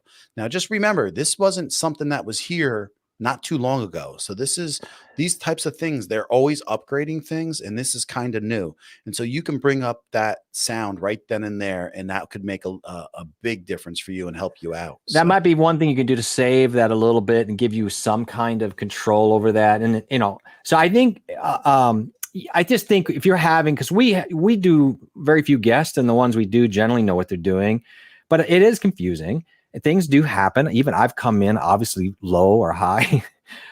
So, you could say to your guest, hey, check your levels, blah, blah, blah. And if they don't, John is right. You just go in there and you have a slider for your guest in that settings where you can maybe give them a little bit more gain for you.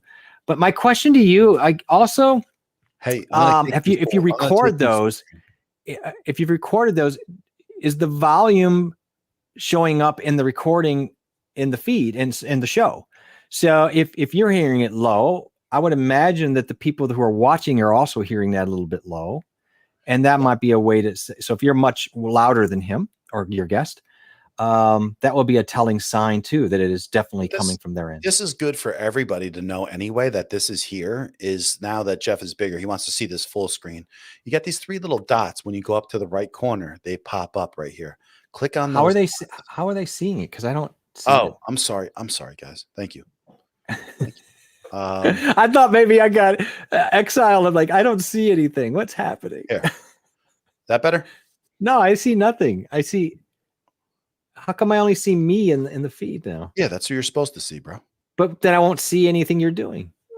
No, you can't, but they can. Really? If you go full size and drag yourself to the left and then blow yourself up full screen, yeah, nobody's seeing anything, bro. So you slide your photo to the left and then blow yourself up full. Oh, I was going to do you. but you can't. No, you got to see you.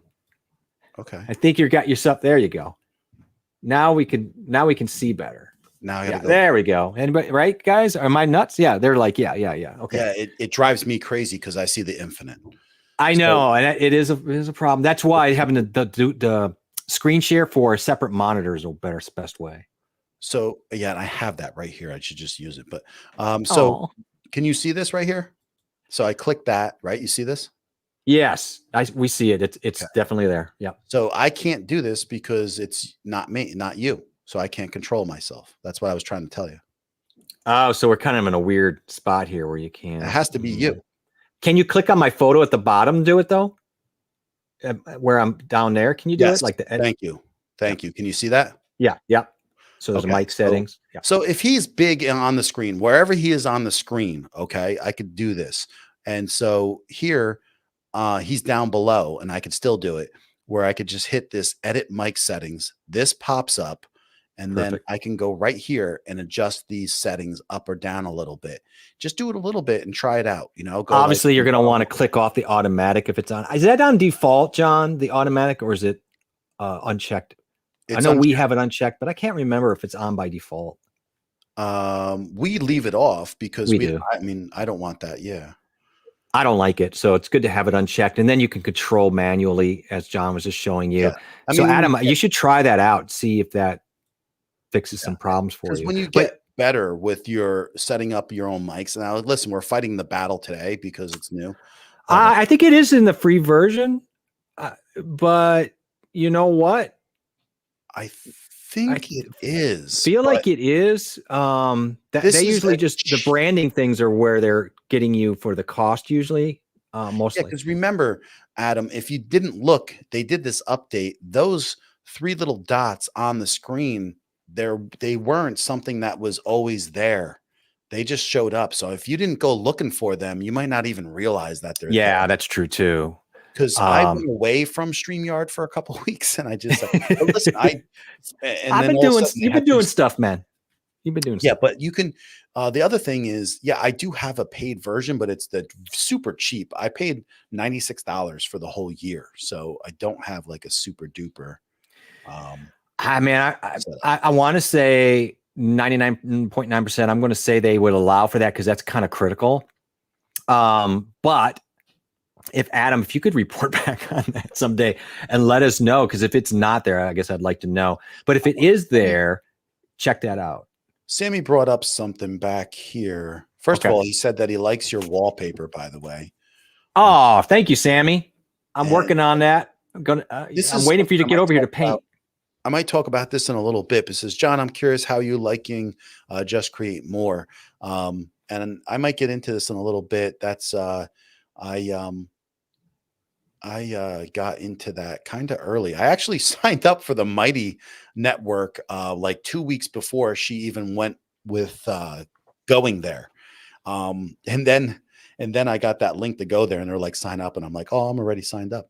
And I just didn't join the group yet. But I'm going to talk about this a little bit. And he's talking about Just Create More, which is Tom Buck's wife, Heather Ramirez. And if you've never seen her channel, you might want to go check out her channel. And then it's Heather Just Create is her other channel that she has. And she just really talks about some really great stuff. I am looking for things that are above and beyond what I can find usually. And the group of people that I'm meeting with there are really top notch so far. I mean, it's just getting started. It is in its infancy of that community, but the potential can be great. And I'll get into that in a little bit, but I'm glad that Sammy brought that up, and we'll talk a little bit more about that. But she wants to see, she says she sees Jeff Scourge's face when you were screwing up. That's kind of weird. No, it's not weird. It's perfectly fine. And why don't you leave that up longer? Why did you left up everything else tonight? You left up for like minutes and minutes and talked over it. And someone puts up a nice thing about my face, and you took it down in 3 seconds. Important. People are important. Not Jeff Scourge's face. Look at right after I put this up, Adam said, "That's better." That's how I can manipulate what's being said. in the stream. You could I just don't like place it. things wherever you want. I don't like your control, sir. I'm only kidding. That's not true. He didn't say that. So Creative Lady says having Wi-Fi issues. Thank goodness I'm not going to live stream. Oh, you mean just today? Yeah. You know what it is? A Yeah. lot of people don't realize if they say they have a router from like 3 years ago, Oh boy. you could all your wireless stuff could be capped out Oh at yeah. like let's say 100 megs download, and your upstream could be even worse. And they don't even realize that. And so then you have to make sure that you're rolling with the times because, like Adam is saying, I believe he pays for his own router or modem for that matter, which I do too, because otherwise they'll charge me each month. And so Yep. you have to make sure that that modem and your Wi-Fi router is up to The date. stuff that and this, I don't know. I've not had good luck with the stuff that comes with these companies. I feel like they're just garbage.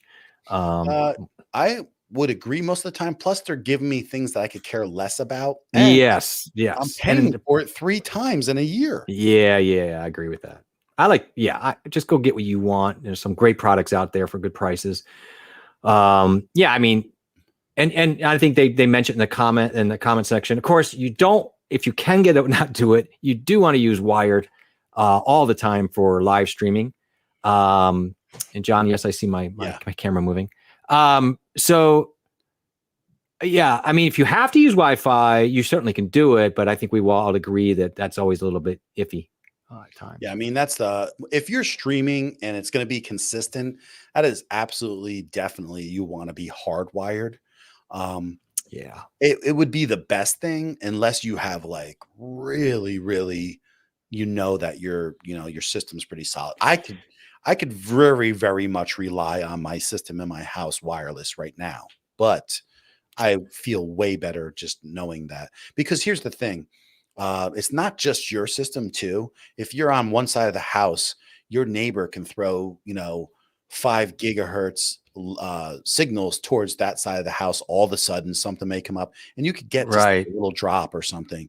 Whereas if you're hardwired, it's just much. You definitely have a much higher propensity for package damage in Yes, collisions if you in Wi-Fi. It doesn't matter how good your Wi-Fi. It doesn't mean better is not better. It's just you're running a risk. As you say, it could be a remote. It could be a neighbor. It could be an airplane. yeah, I don't know. everything. It But could be our lights right here because they run yeah, it could be like lights. okay. Yeah, that's That's the not thing, like, if I take right. my HDMI wireless system out this front door, I would normally in an area that wasn't so congested, I probably could walk up, like, half the block, but unfortunately, every single person's got a Ring doorbell, it's got Yeah. this, they got camera Yeah. systems, they have, garage door openers, they got, everything under the sun. They got the Alexas. They got the whatever's. Yeah, so something always draining on something. And the other thing, we don't see stuff. So you're going to go get a bunch of, appliances that are probably going to tap into your Wi-Fi. You may not use them, but the truth of it is there's something always tapping into the Wi-Fi. We don't see draining, draining that broadband. And then you got a kid who's like, I'm going to download 4 movies at one time. And that's the thing that like all like I tap all that stuff. So I know I cap it. Right, I cap right. where things a lot of people don't do that. They don't go into their wireless router. If I Yeah. I have a guest also network, and Yeah. I cap those things too. Yeah, I definitely cap that and Yeah. do. Yeah. And it's nice to have, like a lot of the routers now, I got a Nighthawk or Night Gear, and it's nice because they'll have separate like 5G1, 5G2, and then you can separate one 5G for your TVs and your appliances, and one could be just for you. Like I can assign it just to me. Same thing with the 2Gs, and having beyond even just guest, you can have these other compartments where you can really encapsulate to keep those collisions at a minimum, but they still can happen. So you would want hardwire as much as you can. And today it's getting better though, but yeah. And then she says, do you run speed tests? And I do. Yeah. I occasionally run speed tests because I want to make sure I'm getting what I'm paying for. Because I'm paying for 300 downstream and I consistently get about 340 downstream. Right. And upstream, I pay for 35 and I get as high as 37 too. And the lowest I usually get is like a 31. But here's the thing. If I test it all the time, and when you do test it, it knows it's being tested. And so it sends the demand out much harder But when a community in general has a time frame where generally all these kids get home from school between 3 and 4, and everybody starts using, all that congestion builds up and makes it much harder to just stream your average stuff. Yeah, I don't think a lot of people know, but like on the cable, you have grids, and so you have block grids. And so when those kids get home, you guys are all really sharing a core unit. So all those kids get home, I don't know, 3:30, they jump onto their games. You guys are really all sharing a unit. And that can get stretched pretty thin. And as John's saying, the different times of the day, you're just not going to get it. The other issue is if you're on a Wi-Fi and you're testing that, that's all fine and good, but that's your router connecting. It's not what your Wi-Fi generally is going to give you. Your Wi-Fi is still going to cap you. You're not going to get those speeds at a Wi-Fi level. I'm telling you right now, that's just not going to happen. So it's what your Wi-Fi at the port of entry where it's connected to the wire, that is where that speed is coming from. But you may have something coming down the road in your wires or on a Wi-Fi that's not going to actually reach those speeds. I don't think like I just said, like a lot of people don't realize that, like if you're paying, say if you're paying for, 1 gig service, a lot of people don't even realize that a lot of their, routers don't even offer but one Ethernet port that can do that. Right. So it's like, yeah, you can have one computer do it, but then the rest are capped out at 400 megabytes or something like that, which listen, I get it. That's plenty. Like my 300 downstream is plenty fast. And when you're streaming, all you really care about is to at least be getting 25 upstream or minimum 15. So, I generally don't have a problem. And the thing is, it's not even just like you can have those quick dips that happen sometimes when someone pulls in a lot of data on the block. All of a sudden you get a dip and then it comes back slowly, and so you get a drop packet or two, you might get a frame miss, something like that, but it comes back, and all that happens, and that's part of the hardship of streaming. So I mean, it's going to go bad at some point. So, Definitely I just want to say, Adam's saying, John, are you going to Dan Curry's People of Video conference in Albany, beginning of October? It's something that's crossed my mind several times. I just don't know. And I don't think I am going to go, but it does make me think about going. And Sammy's asked me the same thing because I believe if Sammy's still around, he's talking about going. There are a few people that I wouldn't mind seeing, but for me particularly, being that I just moved this year and I have incurred a lot of expenses, and you will incur more, my friend. Yeah, I mean, I just dropped $5,000 for appliances, but the thing is, right? It's not. It really is nothing. But it's just the other thing is, I don't know if it's because I think the tickets are like $350, something like that. Plus, I'd have to, either stay one night or something. I just don't. Me meeting people and me learning something would be. I'd have to. It would have to be a trade-off where I would learn a lot to benefit by going. I'm not people struck about things, so I don't have to meet anybody. There's nobody there that I'll be like wow about. So I would like to meet people just to meet people, but it's not like I'm not going there because like, wow, it's somebody. I would not, that's not me. So, but I don't know. I don't know. I don't know Dimebag Darren. Did you see that comment? Is this somebody that you're aware of? Actually, yes. So this Dimebag Darren, I have seen him since day one on StreamYard. And he's a character. So he's always on. He's got years and years of radio experience and behind the scenes, I believe, mostly. And he is always on StreamYard. And And a lot of like Adam, I believe, goes up there and checks things out here and there also in StreamYard. And so I see these guys, and eventually you see them all the time. And so Darren and I talk, and I was on StreamYard a couple times, and they saw me, and we just friend each other. These guys are all cool guys, and they love. If he's talking serious about games. 750 in both directions, what is he using? I mean, it's got to be optic of some kind. Yeah, Is that some new AT&T optical like setup that you have? I'm just curious. Like, that's crazy. BIOS or something. And so like people have that, and they're so lucky because the 750 down, it doesn't matter to me. It's the 750 up. That's just crazy. It's huge. That's awesome. Like, I would be his best friend. If he lived in my neighborhood, I'd be like, let's have dinner. Like, I can upload everything I want to upload in my life. We can have everything just come on in. He's like the guy. He's like the guy that owns the truck, and you have to move, and everybody asks you to move all the time. You got big files you got to push up. You go to Dimebag's house. You go to right. Yeah, it's pretty much right about that. Yeah. But again, also what I wanted to say is Dimebag Darren, thank you so much for stopping in my stream and checking me out. That's good to meet you. I've not met your friend Dimebag Darren. This is the first time that I have seen you in here, and we have to give him a confetti tree. Ooh, you got the confetti tree. Thank Look at you, man. It only took me like 5 minutes to find that. But 5 minutes. See, that's the thing. You wait till you do sound, and you got to hunt around for one stupid sound thing that's buried in a tab out. You're like, it's going to drive you crazy. Yeah. So he's up in British Columbia. Yeah. And so Ash is saying, can you get those speed on copper lines? No, you can't. No. The highest you get is like ISDN.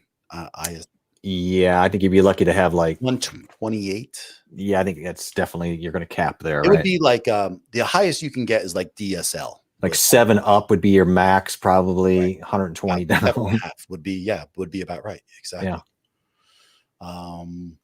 So Adam says, yep, Christian and Letitia StreamYard again this Saturday. That's a great show, right? And so if you haven't checked that show out over at StreamYard, it is a great show. And I was fortunate enough to be on the first time, and I talked about this, Adam, months ago. I was on, and I was like so proud of myself. I jumped in there. I was nervous. He asked like if someone wants to come on and look at their channel. I jumped in there, and then something came up, and I jumped back out the backstage. And then I came back downstairs because I got something that I needed to get done or something. I jumped back in, and I never set my sound settings, and I had my Logitech 922 mic on, and I'm sitting here with my lights on, looking good, and ready for like a photo shoot. And all of a sudden, like people are like, "Man, you sound like you're in a garbage bag." Oh no, man! It's the worst, man. That's kind of how I felt tonight, because I thought I had all kind of worked out enough, sounding good, and I come on here, and now, in fairness to me, you did have me turned down, so I have no idea like where I totally went off the rails, but clearly I have to figure this out. Yeah, no.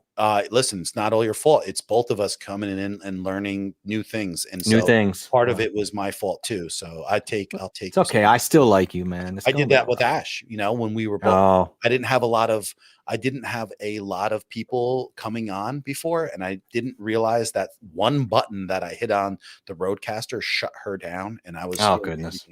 Yeah. Thank you, Darren, for coming in here and checking this coffee talk out.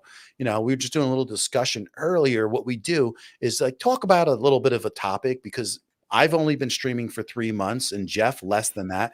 And it was like a challenge in the beginning to deal with the chat on the side, keeping up, knowing what to pop up, knowing what to not. And so we talked about that. And then what I do is we usually talk about anything tech related. So people can stop in, they can ask questions, and all that kind of that stuff. And it helps out, and it teaches everybody. And I'm learning, but I do have a little bit of an edge on the tech side, because I've been building custom computers and working in the tech field for quite a long time. But that does not mean that I'm a streamer. And so this stuff was all new. And Jeff is in the same boat with a lot of those things, with having some similarities that he knew about, right? Background. Yeah, absolutely.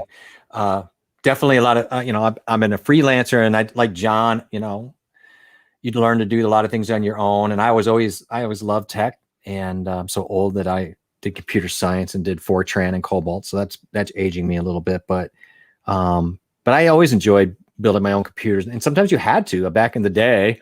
That's kind of where you were at. And plus there was a joy to it, like building models, at the time. Right. Now I don't think people do it as much. And I get it, but yeah, so I have an affinity for tech. I do love it. And it's also a part of what I do, because tech has infiltrated everything that we do as musicians now, especially in the sound department. It's very, very high tech. And this is a thing. I kind of thought it was Adam that said that my sound was like really bad. And then Christian said something, and I was like in shock, because I think it was, this is on. In the StreamYard one. Yes.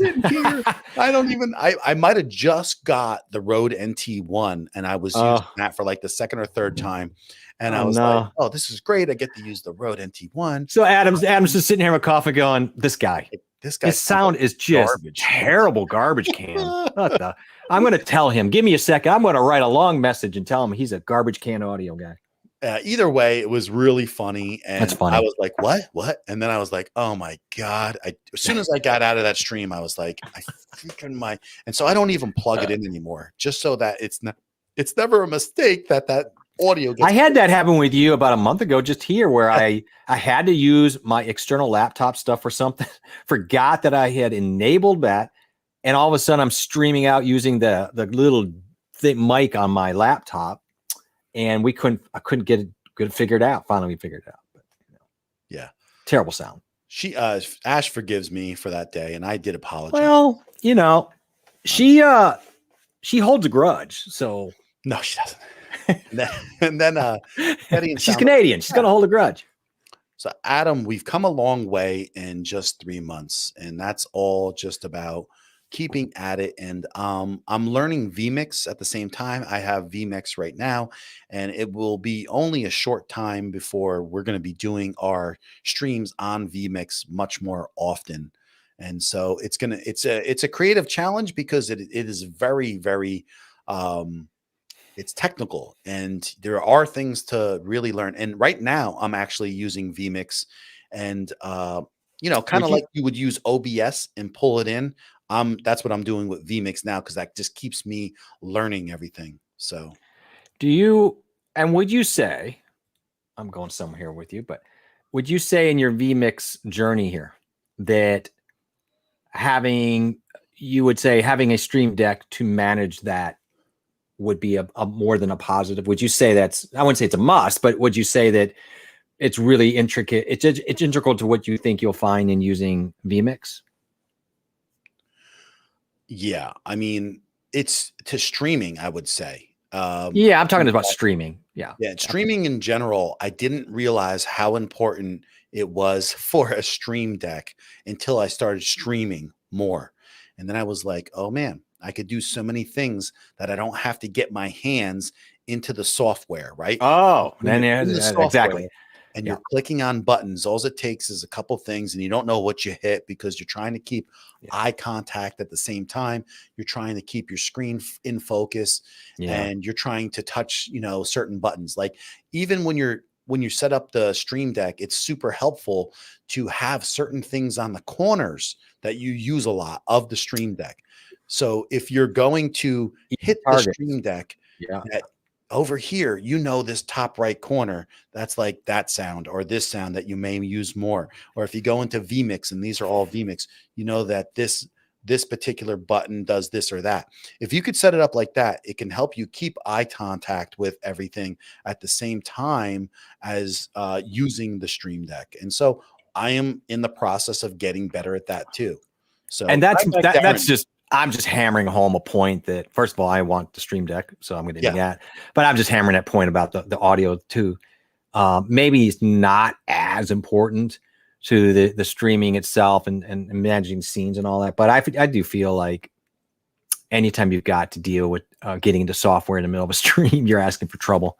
I think you'll solve that problem. There's always the potential of hitting that and knocking something out. And The It more could you be something as simple, by the way, of just running your finger at the wrong time over the wheel.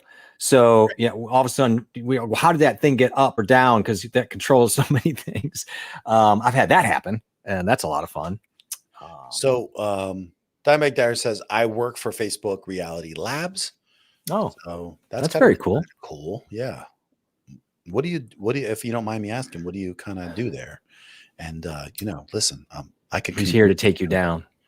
I can commute to Canada. It's not that far of a drive. And, and then I never noticed that sound, John. The content was all about sharing your setup. You're right. It was that day. It actually was. And my setup, I thought is, listen, I'm a tech person and I love to tinker and I love to accentuate on the cameras. And that's what I do at work. And all this stuff is very kind of coexists with what I do. And and it's not like about showing off to have like, oh, this or that. It's just, I love it. I love the whole idea of giving a different look. But I also like to sound good. And that day was just a little embarrassing to me because, I got caught with my, metaphor Streaming pants down. So, Yeah. right. And that's what happens. So, I'm back there. And that happens in streaming, guys. I mean, listen, you're gonna make mistakes. There's gonna be days that you didn't have, this working or that working when you stream, and then you catch yourself, and that's how you learn, though. It's always, though, when you just have that moment, right? It's always like, oh, I'm talking to nobody and it all works great. The minute I want to go on and play with my toys on, here, it's got to go off on me. Yeah, that happens. That's it. And then Darren's saying he's got the NT2A, which I know, and I know it does sound different than the NT1. But yeah, they're great mics, and they just have for the price an incredibly low noise floor, and it definitely shows up in your your stream, and you can hear the difference, and it's pretty impressive. I've actually been thinking about getting one. Yeah, I mean it's hey, listen. Depends how much you think about it. I might have one that I might let go. And all right, I'm very serious about it. There's a couple. I do need something with low noise here. So yeah. I mean, there's two mics particular that has my interest right now. And I just want to say hi to CJ. Looks like I know he streamed tonight, by the way. I hope it went well. Oh, that's right. It looks like he has a new logo here. Look at that. I'm taking notice of it. And I like that. I like the color especially too. Yeah, really cool. So thanks for stopping in. The thing that has my interest, these two mics, one is a Lewitt mic, an LCT 240. Been a big fan of that mic since day one. And another mic that really intrigues me that I might even get before that, because that is a great mic, that Lewitt, is a Heil PR40. Okay. I really like the way that mic sounds. I don't know how it sounds on me, but I would be interested in trying it and see how it works. Oh, this is really cool. So Darren says he works with Oculus VR headsets. My son would love to hear these stories because that's what he just keeps on talking about all the time. I want to get the Oculus. I want to get the Oculus. And I'm like, they're pretty cool. Save up then. Save up. But save up. That's just like daddy. Yeah, I mean, right. Who isn't familiar with the VR headsets? I mean, you can go to B&H Photo right in New York City, and they got like a whole big, huge screen there, and you can throw that stuff on. I don't know about right now how that's working, but generally you used to be able to go there and just throw that stuff on, try it out, and it's all really cool. But the Quest 2. Yep. Yeah, he talks about all this stuff. My son is big with that. Let me catch up a little bit in this stream and see if there's anything I missed. I want to see what he's saying here. Adam is saying, tech is crazy. I have a constant problem with Chrome. My iPhone wouldn't play YouTube videos earlier today. I'm thinking because I was on bad Wi-Fi, but I couldn't work with my cellular data either. Yeah, but that's the thing, right? Cellular data and cell towers and microwave systems and cell systems, they all have, they all occasionally have hiccups. So, I mean, is it that? Is it your updating of things? Is it Chrome? There's always so many factors that sometimes we just don't know. Yeah, it's hard to trust any There's kind a of lot going on. non-wired connection these days. For instance, there's like techniques that you just don't even realize. I want to just give you an instance when, like, for me to have this, the Wave XLR, which I have right here, which what's kind of cool is if you tap this little button, you'll see it change color. It mutes when you just touch that top. You have to get used to not touching that. Oh God, This yeah.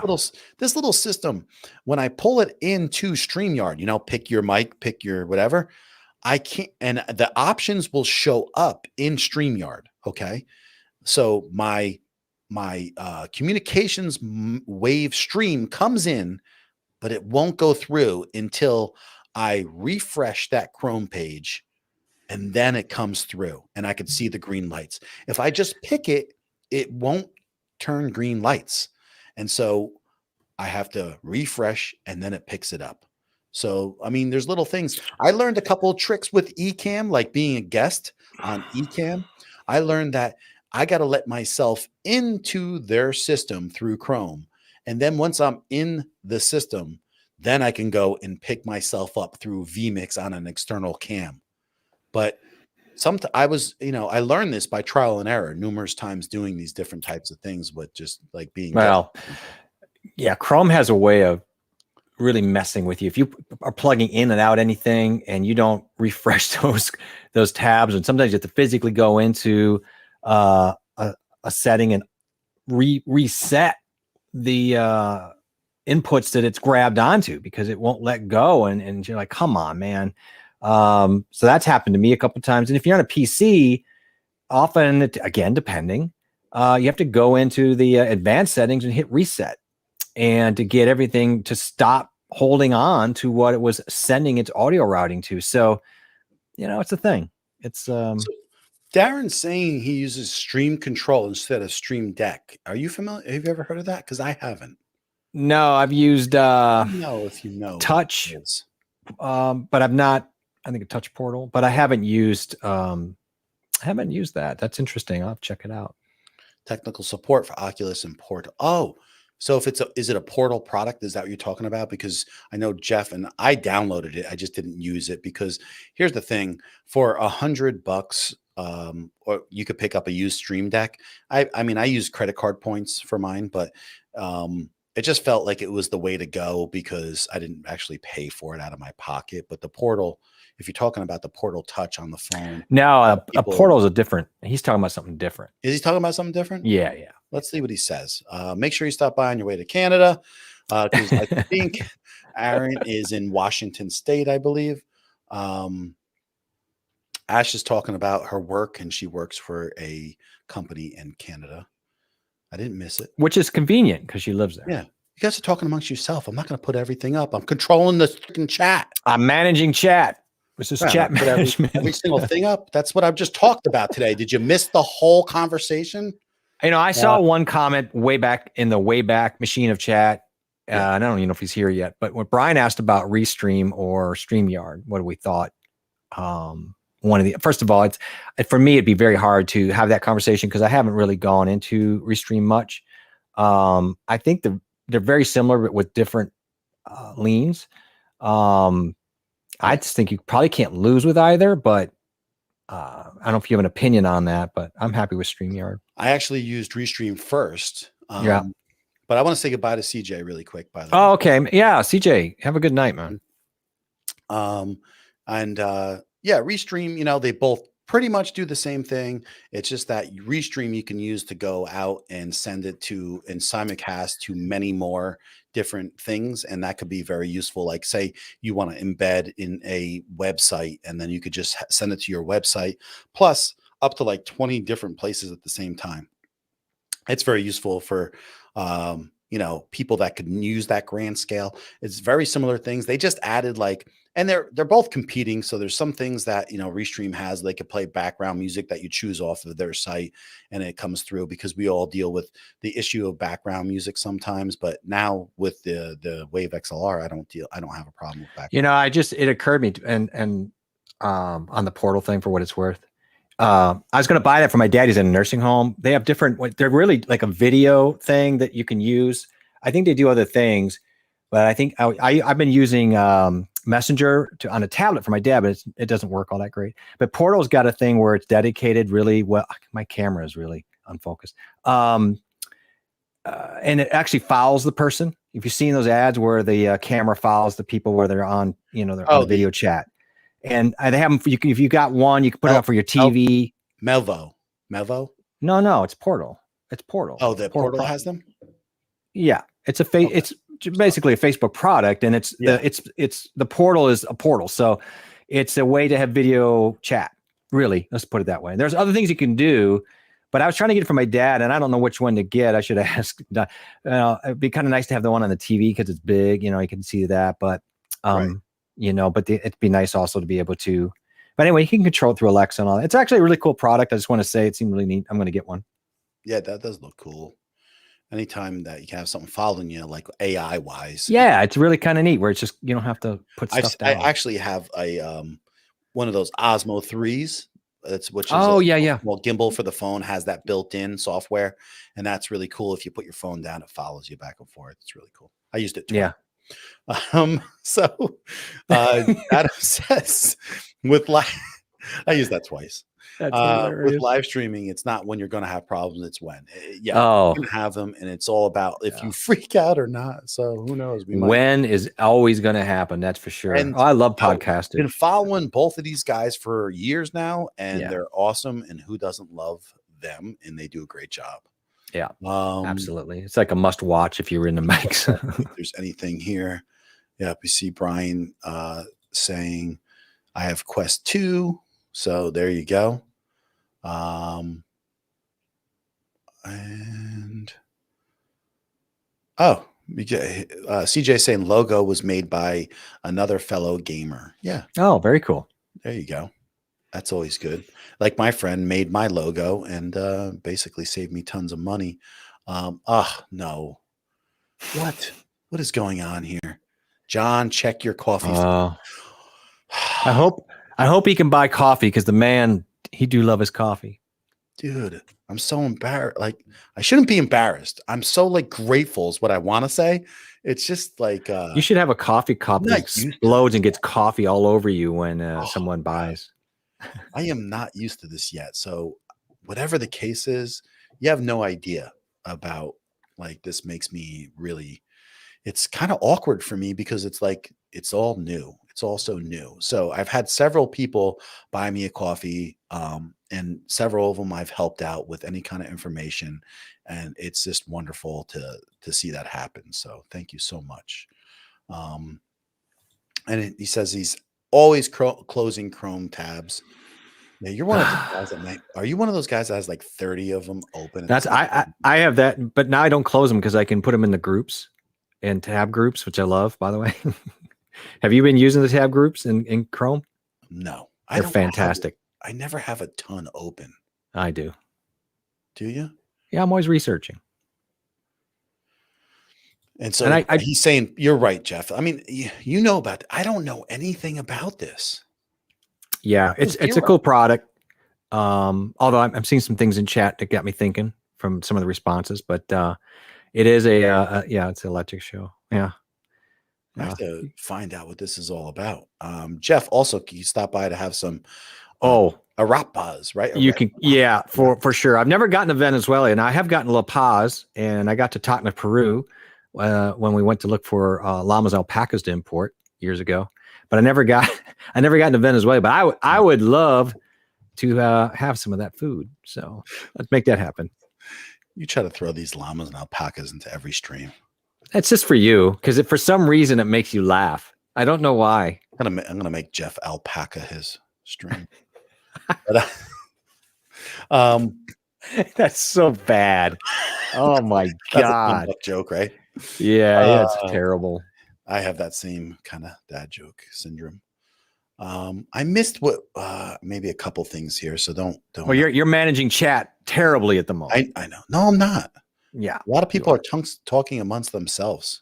No, I'm just saying. So nice the creative lady. Yeah, I mean that is it's I don't know what to tell you. It's just it is. I am not easily. See how I'm just like stumbling all over my Yeah, words? I'm watching you like it's like watching a I'm duck not keep a running into a great- tire of a car. What are you doing? What is it? People compliment me. I just get confused. And that's the thing. Okay. So Oh my thank you so much. God. You have no idea how grateful I am, is what I'm trying to say. You guys don't buy him coffee because he gets vertigo or something. He starts running into stuff. I don't know what's happening. I don't know how to explain it, but like, here's the thing. I've heard like bigger people, right? They start explaining like when they do a webinar or something, and they just start these things, and they're like, they feel weird, right? Charging people, and it's all because like you want your worth to be your worth or whatever, I guess, in that sense. And for me, it's out of pure kindness that I'm receiving this. And it's just like, out of the pure kindness and love, I should just like let that happen. But it's just, for me, it's just like overwhelming to me because I'm just so grateful anytime. I'm a very grateful person. So I think it's just, I get a little bit shy. I worry like if someone buys you a coffee, you get a notification while you're driving your car or something. You'd be a menace. Done, dude. Like when these bigger YouTubers and they do like a big live stream and they start getting these super chats in and stuff, like when that happens to me at some point, if I'm ever that lucky, okay, I'll be very overwhelmed for a while because it's just like it will be unbelievable, I'm gonna be honest with you. Next time I want him to just be quiet, I'm gonna go over to my computer on stream and just buy him like $30 in coffee and see what happens. he may go into a coma. I'm just saying. No, I think I know what you mean by that. And I have to go in and I have to call up the service and they give them the MAC address for all the units, and then they give me all this great, supposedly no problematic nursing home stuff. And it's a very good point. But I think what he's saying is that the PTZ could be a problem from a security standpoint. It's a good point. I will. Wireless? Huh? The PTZ is wireless? I just think I'm sure it is. But I mean, the problem is, it moves. You can control, but yeah, I think I'm not he's worried about privacy. Huh?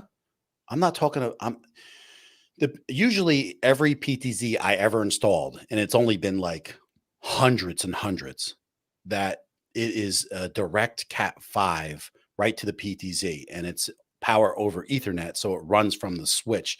It's direct power, direct control right from the switch. I'd have never ever put in a wireless PTZ. So Darren will have to clear that up. I would imagine Facebook has got some really interesting tech.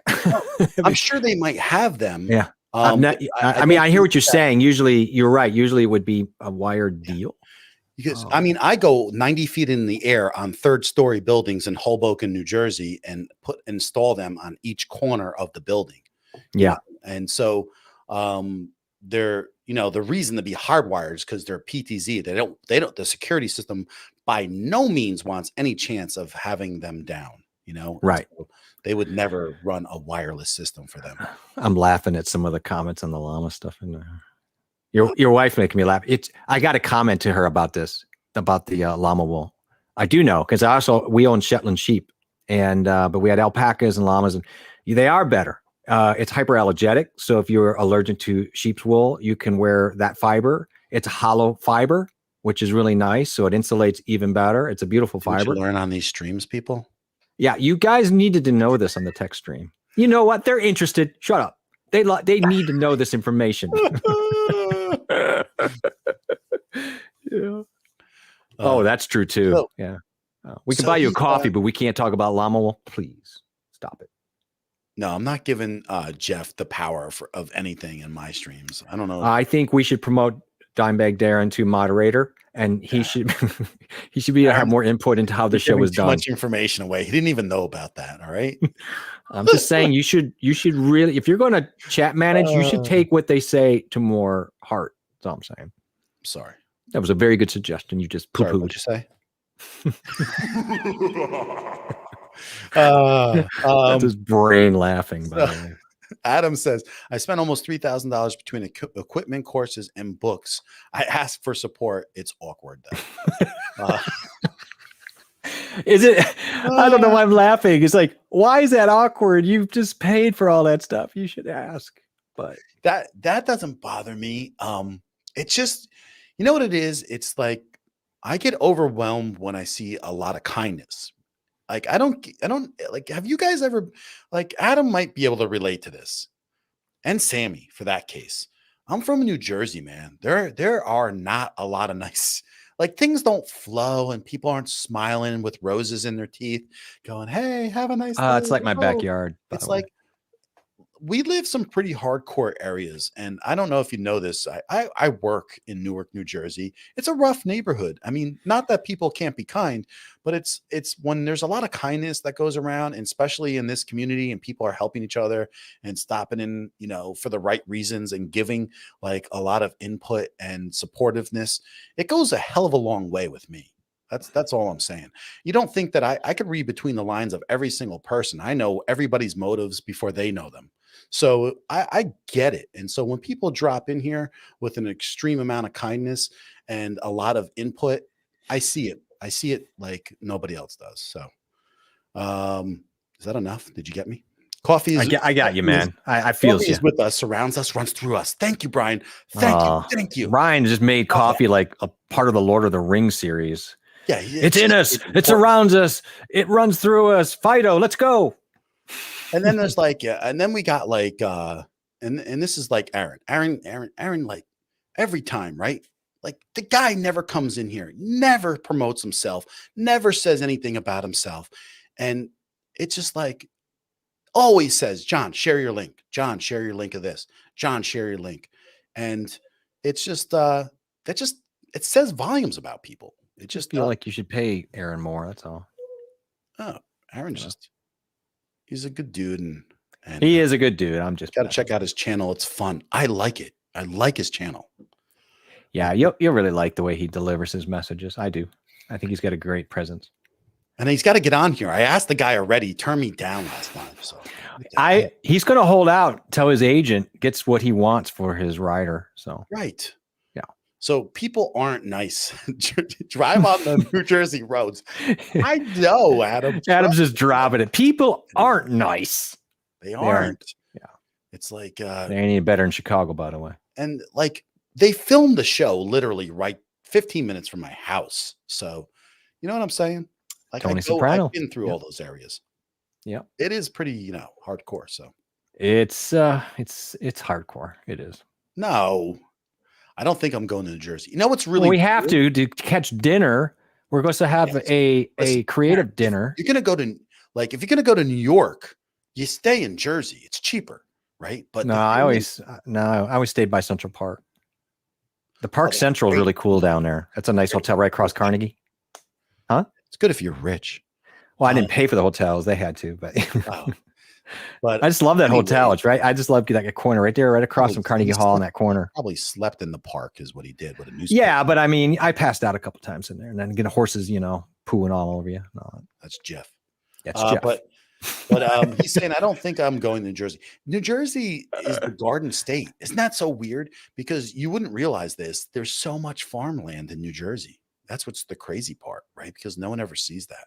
Well, New Jersey cows are a real deal, man. Uh-oh. I thought this theme of the show is to keep the live chat happy. Yeah. Llama talk makes some of us happy. I think a little more alpaca llama. Did you know there are two types of alpacas, Danielle? There's a Suri alpaca and a Wakaya. And the Wakaya is the Wakaya is the really fluffy one. And the Suri looks dreadlocks. We raise more of the dreadlocky one. They're really cool. Like they totally hang like they have dreadlocks. It's really cool. Is that your mic? It's not you. I realize I don't have my beep button. Is this thing working? So this is him trying to stick it to me. I'm already having mic issues. I'm sure when I listen back to my mic tonight, I'm going to cringe, but it's fine. No, it's not that bad now. It was bad in the beginning, but I used to think it was generational, but I wonder now. 99.9 of people I let merge in front of me never waver. It's not just generational. They're not going to wave. They're giving you. If they wave, they got a gun attached to that hand. Right. Yeah. Only the green M&Ms. That's going to be the rider for the. He just wants those green M&Ms if he's going to come on the show. I love this because he always has like this little input of me. Like I imagine I like know. a meme or something. Do you have your breaking news sound? Yeah. you- Well, I don't want to use that again. They tried to flag me on that, and then I had to go and fight it. Yeah, it's free and it's not copyrighted, but hey, we'll flag you on it. We'll make our own. God, so dumb. I did get rid of it, by the way. I know, but you shouldn't have to even deal with that. It's funny. He can read minds. It's pretty. But he's John got that vein. He got that from the live stream. What was that cartoon mastermind? What's the guy? Never mind. Fast with everything, which that's true. And capital letters, everything. We call him Zippy. And can read minds. Not exactly. I'll tell you what, I might not be too far off with the read your minds. I do read people's intentions and where they come from and where they're going pretty well. And that's hence why I don't like a lot of people. John, you're so vain. You're so vain. Oh, John, you're so vain. Definitely not vain. I would love to go to B&H Optic. Oh, baby, you're so vain. I've never seen their event or whatever, but you're so vain. Here we go. It took him a second. It's about you. You're so vain. That's Carly Simon, by the way. Who'd you write the song about? She that was written about you have to excuse me, but he was another songwriter, one of the best in history that she was married to. What's his name? Neil. Not Neil. Thinking what's his name? It's killing me because I can see him. Huh? He's a songwriter. Yeah, I know he's a songwriter. I was gonna say Neil Simon. No, I can't remember it right now though, but I would know it if he said it. I would definitely know if he said it. It wasn't Chris Christopherson. No, I don't think it was. No. This song is about you. So I would love to go to B&H. Dude, if you come out here, if you go to B&H. That was the weirdest segue ever. It was like just giving the song and say, dude, if you ever come out here. Yeah, we're going to make that happen. So thanks. And Danielle, we're going to start talking about the llama poop and alpaca poop and how amazing it is because it doesn't burn like regular poop. So it's great for gardens and it's in pellet form. And they all go to the potty in the same spot, like a litter box in the field. So when you poop in one spot, they all go there. They don't go all over. What the heck did you just say? Rewind, bro. What? Pellets? They poop like bunny pellets. And that's a plus maybe, but it is a plus and they don't smell. And you know how manure, you have to wait it out because it burns originally. But with llama poop, alpaca poop, the way they digest, you can use it right away on gardens, and it's one of the best things you can do for gardens. Just telling you. Oh God, thanks for that info. I'm helping you out, man. John, I was going to with the I'm raising your IQ. HDMI cable, HDMI splitter. You can sell the pellets. They do it a lot of times at garden. I'm talking over him. You can. Our people here are more important, and Aaron. I was talking to the people. I was talking. No, it was a joke. Danielle was not a joke. I could feel it. Bring me another seltzer. So yesterday, he was doing all this, and he's been talking about this for a few weeks. By the way, yes, he has. I remember this. I had a lot of fun tonight. This is fun. Let me know how that worked out. Did that work for you? Did it work out at all? And see how it goes. Brian would ask. It's freaking stream, buddy. And I can't remember who it was. It's like he's really talented. I mean, it's not like anybody here owns Google. We can't pull up a Google page. Check it out. And so, okay, I'm eating M&Ms and now I'm done. Right. See, thank you. Lana. So what this lovely lady is saying is she ate her M&Ms and then she's thankful that she got llama poop conversation because now she knows more about llama poop. Garbage. It's not smelly. I love it. It's completely odorless. Did I tell you guys I'm going to Hershey Park next week? Can't wait. You're going to laugh, and then you're going to go buy one of these high-end garden centers, and they're going to be selling that stuff in boxes like they used to. They used to sell them in actual boxes. It costs so much. Are you talking about llama stuff still? No, I'm talking about. Never mind. Anyway, yes, going to Hershey Park, and my son hasn't been there in like 5 years. Hershey Park. So it'll be really cool. I can't wait to go back. at least, before things get crazy. So, um, Brian wants to buy. If you have a connection, Brian's going to buy all the pellets. And by the way, guys, it's non-smelly poop. Yeah, It is. great. I don't act like you're not interested. I know you are. This is the weirdest stream ever. If I walked into this, I would be. It's not like you earlier? say that like you had no hand in it. You were dancing around like a 14-year-old girl singing "You're So Vain," and then you're like all put out about a llama poop I don't comment. have a great voice, so make fun of my voice. Your voice isn't bad. Not bad. 14-year-old girl Registers finally. Yeah, putting me down. Well, I mean, you have the same colored room as she would, so that's cool. No, I wouldn't. It's your same color too. Copycat. We're not talking about me. I had this. We're talking about you. Easily 14 minutes before you. Probably. You probably had a half hour before me, but yeah. Probably, but I didn't want to extend that far. I know you wouldn't want to be a hyperbolic. I know how combative you get if I. Yeah, I'm very combative. I want fertilizer for my gardens. They're very smart. Wait, did you know that they use them for guard pack animals for other animals? They can kill a wolf and no problem. One of them can kill a wolf. Did you say wolves or wolf? A wolf. Coyotes, plural. Wolf? A wolf. What the hell's a wolf? We have coyote, by the way, and they're pretty big. Yeah, we have a lot of coyotes here. That's a problem. Yeah. I got banned. No more seltzer for me. Yeah, well, you didn't approve of our content for tonight, so there you go. That's all I gotta say. Woof. Woof. You know what I meant. You know what I'm a little bit annoyed with? I forgot to put my stupid buy me a coffee up, which I wanted to see because she did that. And I asked you, that's what I asked you. I'm like, you needed a coffee mug or something to spill on you when someone buys you a coffee. I wanted to see if it would have set off that's the thing that's supposed to go off when people do buy a coffee, because it didn't work last time. Well, no one's going to buy you coffee now, sir. It's over. I know. I don't believe that, Brian, either. So I don't. He loves llama so much he makes up stories about it.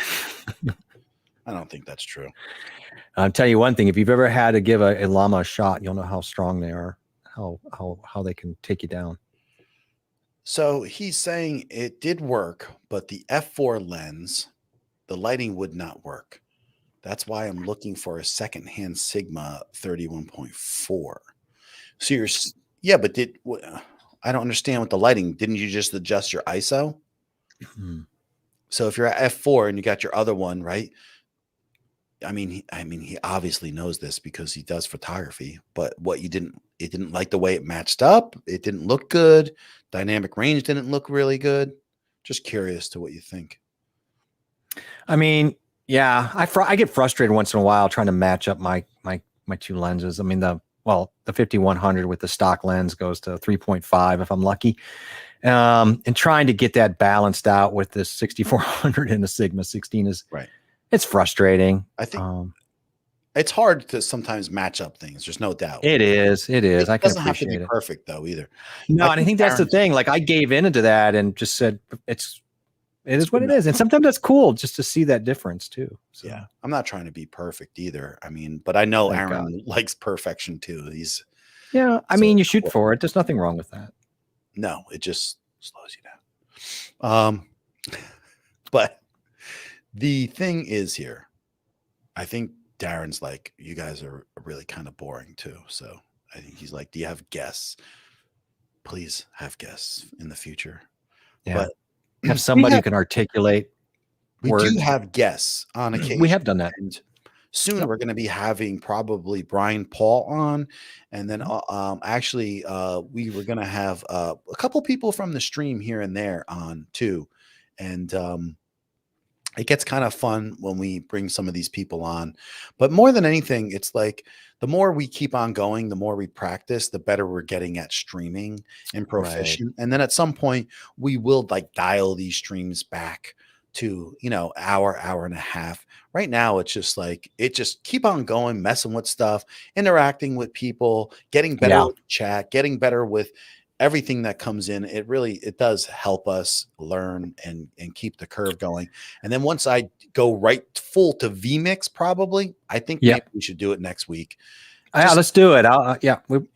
We're ready to get in and well, we may fumble around and we may break things, but I think we're ready to kind of. I mean, the stream definitely won't be perfect, but we'll be using vmix, it's a more sophisticated, software setup.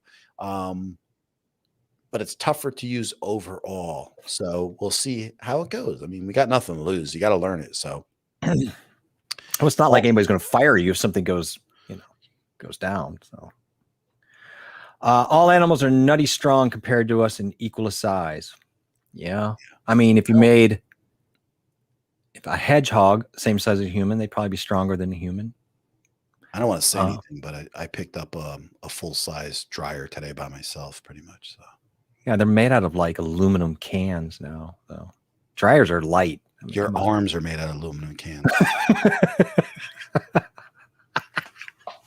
Ooh, look at you super stud. Cans. God, now I know why Danielle stakes around for this craziness. It's that masculinity you would throw around. You guys are way more sophisticated with the camera matchup. I'm an is what is camera guy. Yeah, you know what? We don't even talk to each other though, Darren, beforehand. So we don't necessarily know how we're going to look. Last week, if you take a look at the stream, I was definitely like super clear, super bright, and he was dark. And so it's kind of like we go with the flow because I'm also trying to try different looks all the time. And so what better place to just keep on trying with weekly, by the way we are in our streams. So we got nothing to lose. Yeah. Right. Well, Darren's not here for the llama chat. Thank you, at least. Sorry, Darren. Apologize. I'll be replaced next week. Smarter. Right. That's what we Well, do. I guarantee you I'm not making the stream smarter, so I'm glad one of us is. Someone's got to make it. Listen, come to every stream, bro. You be the smart one. Yeah, we need that curve. We got Brian already, and if we can use you, then we have. That's true. Between Brian and Darren, we'd have like crazy curve of intelligence. Yeah, I just changed my mind. Don't come if you're going to say that in the dryer. He's the smartest guy. See, he's very smart. He knows how much plastic is in there. Aluminum, but you know how big that dryer is? It's an oversized dryer, Darren. All right, I'm old and I could barely lift anything anymore. And my wife just somebody applaud my strength today. I used to be able to bench press a Volkswagen, but I can't do it anymore. Right? It does suck. I thought about that today too. I was telling my wife, I'm like, man, I got to get back to like working out. My arms look tiny again. I don't know what's going on. I can't even lift myself up. These guys want to be perfect, Darren. You were talking about my stream. Oh, so Aaron, I got you. Aaron's here, and I want to ask him. Heather Ramirez, which is Tom Buck's wife, and she has Heather Just Create also is her channel. I want to know if anyone knows about it. Anybody has been there. She's really starting something special in the means of a community over there. And if you go over there, the first thing I would say is go watch her last stream from 2 days ago. She does a stream also with Tom called the Couples Table, where they're just, interacting. But she has on her channel a stream, and they've been trying to start like a little bit of a tighter, more serious, but not the typical community. And I'm really liking the vibe, and I've been there for a while. I was over there when they first started the Couples Channel stream, and I was quiet for a while. And then I started, talking over there, and I've seen their whole stream grow, and it's been getting bigger and bigger. And Heather is really trying to develop something out of the ordinary, I believe. And I'm not a group people. I am by so far not like getting into these big groups. It's not me. I left 2 groups recently that it doesn't fit my vibe. But this thing there that I'm in is actually something that I will stick with for a while. It might not be forever, but I'm going to go there and I'm going to see what kind of feeling I get out of it and where it develops. And I don't know, meet people and see where it goes, because they got some good creators over there. So go check out her stream from last week and you can see what she's talking about. See if that resonates with you in any fashion and check it out. I'm not saying that you have to get involved. It's a monthly payment of $20 to be with her specific community. And it's brand new, just brand new. But on top of it, you got a guy like her and you got a girl like her who's been doing this for years. Cancel you. She's a coach for YouTubing, not your typical. And you got Tom Buck. And I don't know if if you know Tom Buck and you know her, you know, like what kind of people they are. At least you should know. They're a little bit different. And so I would just say, with me trying to oversell anything, that you should just go and check it out, because I'm pretty happy about where I'm going with You that. said it's $20 a month to be with her one channel? Not with her channel. It's with her community that she has specifically called Mighty Networks. So it's a separate network, a social network you go into. She runs it, and it's a bunch of creators in there, and they interact with each other and talk to each other.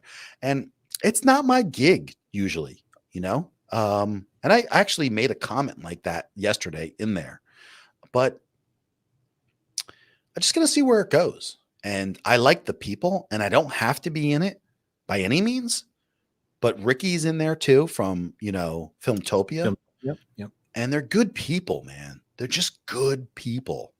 And that's not always the easiest thing to find on YouTube. So I just want to know that, like these guys here, like Dimebag Darren and which right, that name cracks me up every time too. And Creative Lady and Aaron and Adam, like these people, I've seen them since day one. And Sammy, I've seen these guys since day one in these streams and everywhere. And, it wasn't like all of a sudden we subbed to each other's channel.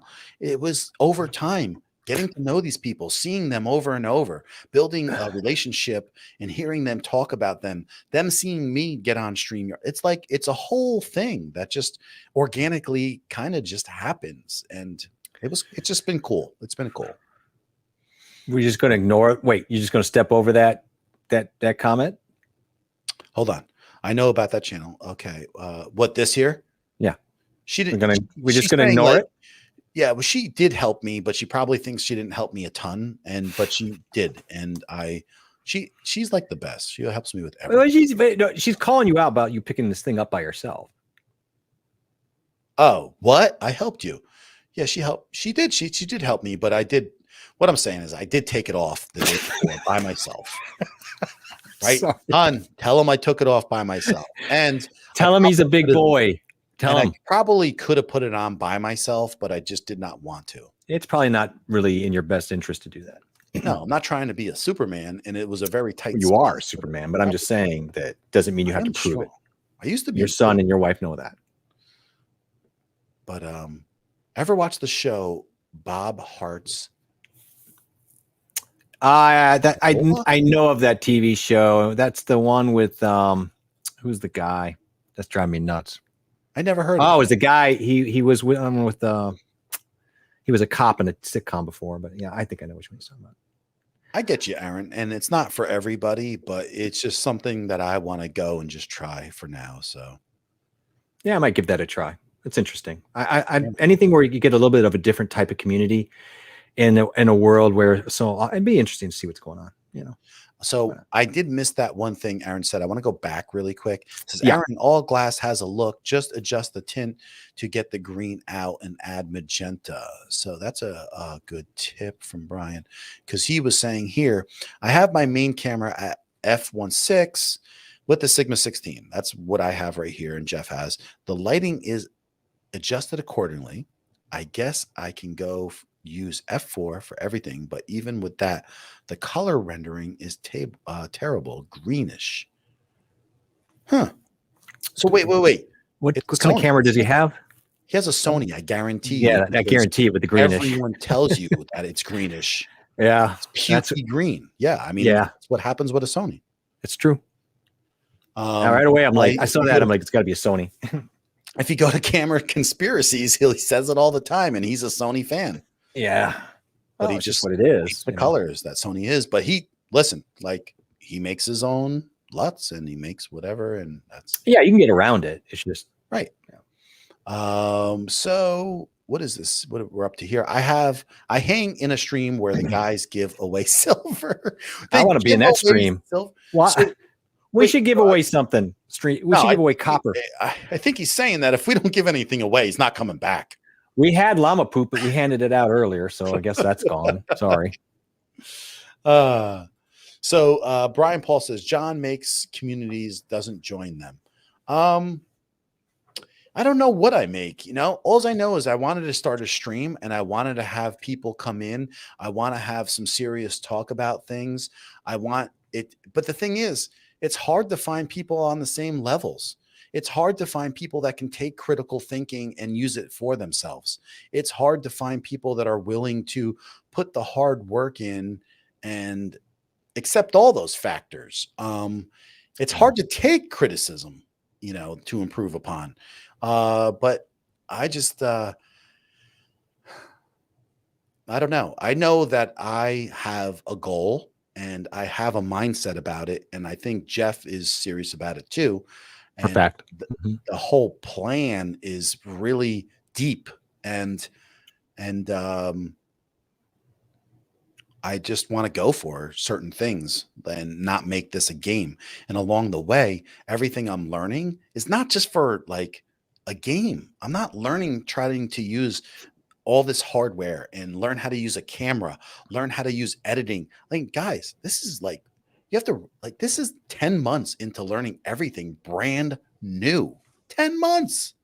And it's like, I don't know. It's not for like a game. I want to take it to a level at some point. I mean, I didn't know that right away. It just was something that happened. And then right on target for the 10-year overnight success, like all musicians. Is that what it is?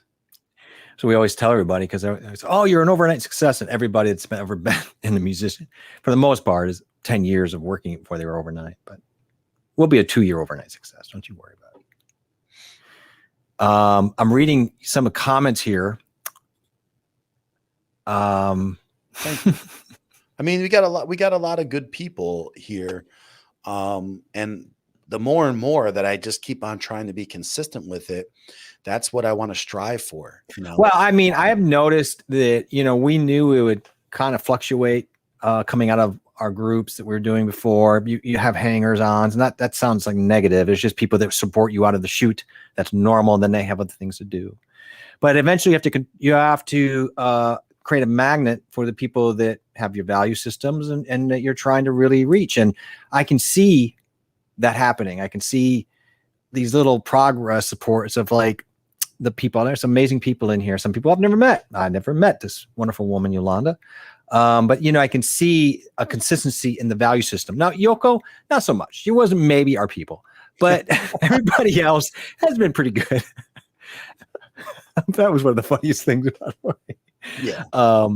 If anyway, you didn't see the earlier part of the stream, I got hammered by someone coming in and spamming a little bit, but it was funny. It was so, and you could tell getting angry that we weren't feeding it because they would just kept ratcheting up the rhetoric, getting more and more personal, and we're laughing. And finally, they went away, and we're just like, whatever. I just thought it was hilarious. I was like, right, Brian. Oh my God, I knew he was going to say that. Hold on. So I know. I just saw something across my mind. Is it far ahead? It's you go. You do what you're doing. I shouldn't even dropped it. It was a gut response. Yeah. So you guys have top-notch cameras. Most people don't get that level for a while. But I don't have a top-notch camera. I have the cheapest good camera you can buy. Right? I mean, honestly, I do. I have it's a Canon M50 Mark II. It's about the cheapest decent mirrorless camera you can buy. I have a Canon EOS R, you know, because my wife does photography, but I Seems don't. like your wife has that camera. Yeah, I mean, I use that camera as a Seems like backup you because, borrow that camera. right, it makes sense to keep that camera second. I Yeah. borrow that camera from her Right. and I use it. But yeah, Just you know, kidding. but I do buy all the hardware that she has, and I buy Yeah. the lenses, and we pick them out because it's me to look into it, and she's the creative mind. Well, I had She takes good pictures. A5100, but I've slowly morphed out of this thing. This thing's got problems. She cut the grass and waited. I feel like you may have hit a nerve because that No. thread is just living on its own at this point. She's just kidding. I cracked up because I remember she's like, "I'm going to cut the grass." I said, "Really? You're going to go do that?" And then she went and got dinner. She never stopped. Did you? Let's just take. I want to ask you something. True. That's true. What? Go ahead. I saw that.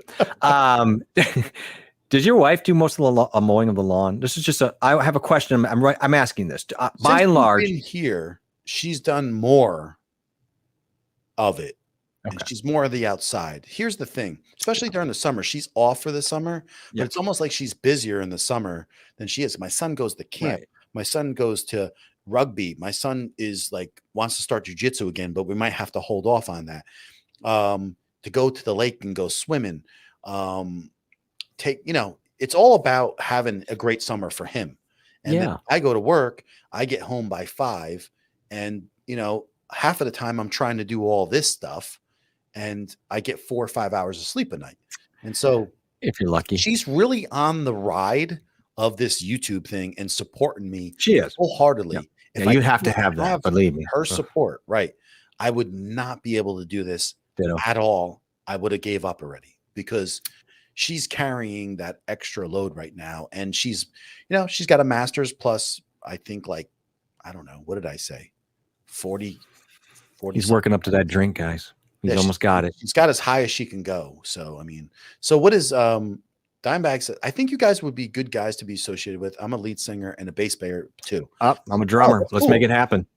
Yeah. So we got, listen, I grew up in a music family. My mom is played music, and my dad, and Jeff has been a musician for how many years, Jeff? I started when I was 6. So add it up. You're 36 now, right? Nah, I'm older than that, but yeah, 40 years I've been drumming. So there you go. So he runs a karaoke as a host. Oh, that's pretty awesome. That's fun, right? That could be I have a terrible voice, but I'll do it. I've already heard you tonight, my friend. So wait. Yeah, this is what I read. No, Brian, stop. You were not a hanger on. Because I said that, and I knew Brian was going to come at me with it. I didn't want to make it negative. That's why I said it's not a negative. What I meant is there are people that support you, and then they fall off for whatever reason. Maybe they just don't click, or maybe time has run its course. And then there are always the other few who become friends, Brian, and peers, and are along for more than that. So stop. So Darren, you haven't done something for years, I think, on YouTube when I looked at your page. And if I'm wrong, correct me, but I think I looked at your page and I felt like that was it. I can't remember because I look at a lot of pages all the time. But is that something that you want to do more again, or you would be into it or not? Just curious. So he said the cheapest decent mirrorless, all high level. And you're right. It is all high level, but listen, I don't have a Sony, A7S3. It's as cheap as you can get for a camera like this. And you put a good quality lens on there. I have very cheap lighting. I mean, it's good lighting. It's fantastic lighting, but I only paid $167 for this lighting. You have naturally glowing skin too. And I know you look at this stuff, and I go over this all the time, and I feel like I have to defend this, but it's not. Listen, if I spent $1 million on it, I wouldn't care. But the thing is, this stuff here that I have, I got this from a guy who was running a church stream. He sold this for $200 instead of $300 brand new. I have that used credit card points to buy this. Like it keeps on going and on and on. And listen, I do spend money on other things, but the fact of the matter is, I do make pretty good decisions about how I spend my money. So, debatable. So yeah, you know how we have so many of the same things? oh, you bought it. I had this? No, I had this for like 6-8 months. Yeah. So we bought the same thing again almost. It's almost Yeah, exactly. I saw that down. I'm like, wait, that's the same. How is it we have all the same stuff? Yeah, we do that a lot. We may have been twins and Look we at got this. separated at birth. Right here. I bought this because it was $9 and I could put my ATEM on here and it tilts up. It's exactly the same one. Yeah. Yeah. It is. This is like the 10th time that's happened. It's so spooky. We do that a lot. Yeah. So Darren, this is exactly how I get it into the system. I got the ATEM here, and I started out with a cheap Cam Link, and then I went to the Cam Link because during that time they were selling for like $300. And then I got this. I got up in the morning. It was for sale. I texted the guy and drove 30 miles to go pick it up in the snow with my Jeep, and I love the ATEM for what it is, but I'm also thinking down the line of getting a Cam Link Pro, but it's not something that I need right away. I will probably still keep this ATEM because I could take this as a mobile system along with either by itself or with the Roadcaster.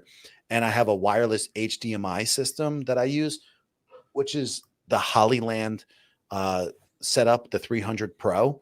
And I could use this as a mobile camera, right? This is wireless.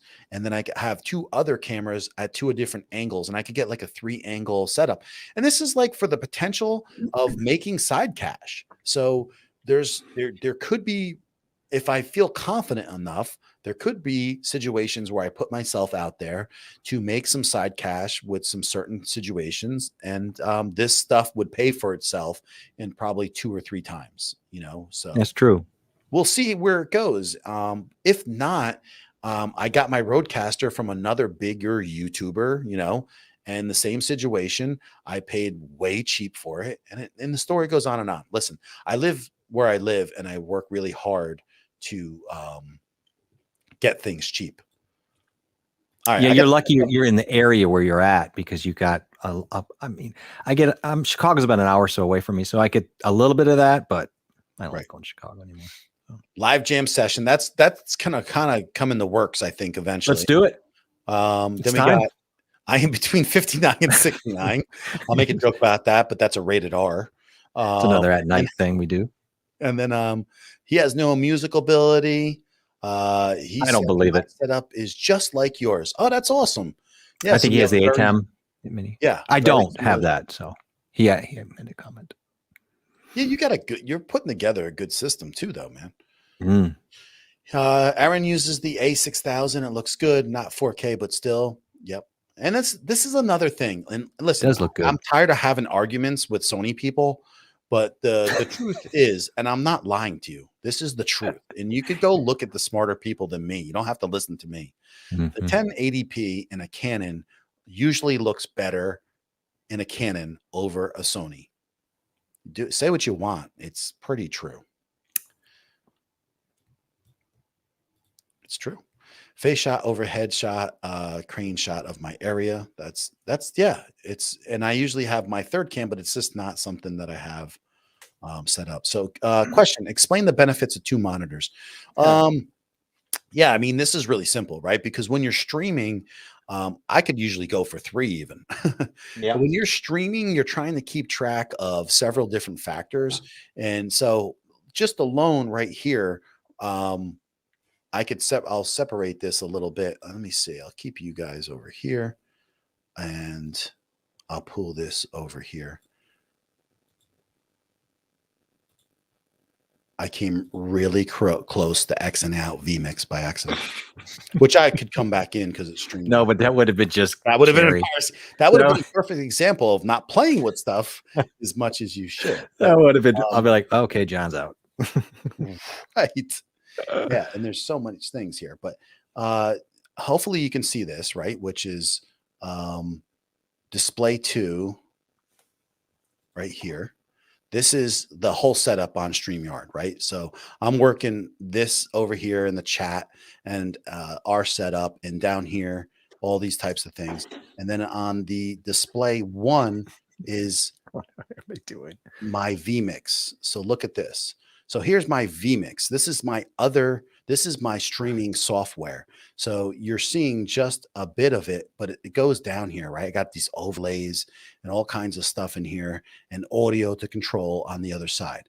So I have both of those things going on at the same time, and to separate them on two different screens or have them overlay sometimes is a little confusing, but usually it does a decent job overall.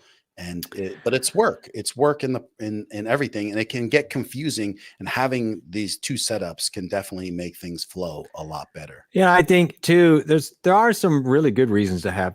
I like the question. That's a good question because I have a really large monitor, and I've complained about it. And okay, it gives you the real estate. But the problem is, it also eats up. Like you can't. I want to put a camera in the middle, and I can't do it. And you can see I've got this focusing issue, and so I can't separate out. So that's one issue. But there are other issues too. When you're wanting to share or screen share, it can be an advantage to share a display itself as opposed to try to do a window. It's often easy. Huh? That's what I just did. Yeah, but we're talking about why that is. I mean, I'm just saying that, yes, you did that, but I mean, saying there's an advantage of doing that over to having a single monitor and trying to share a window.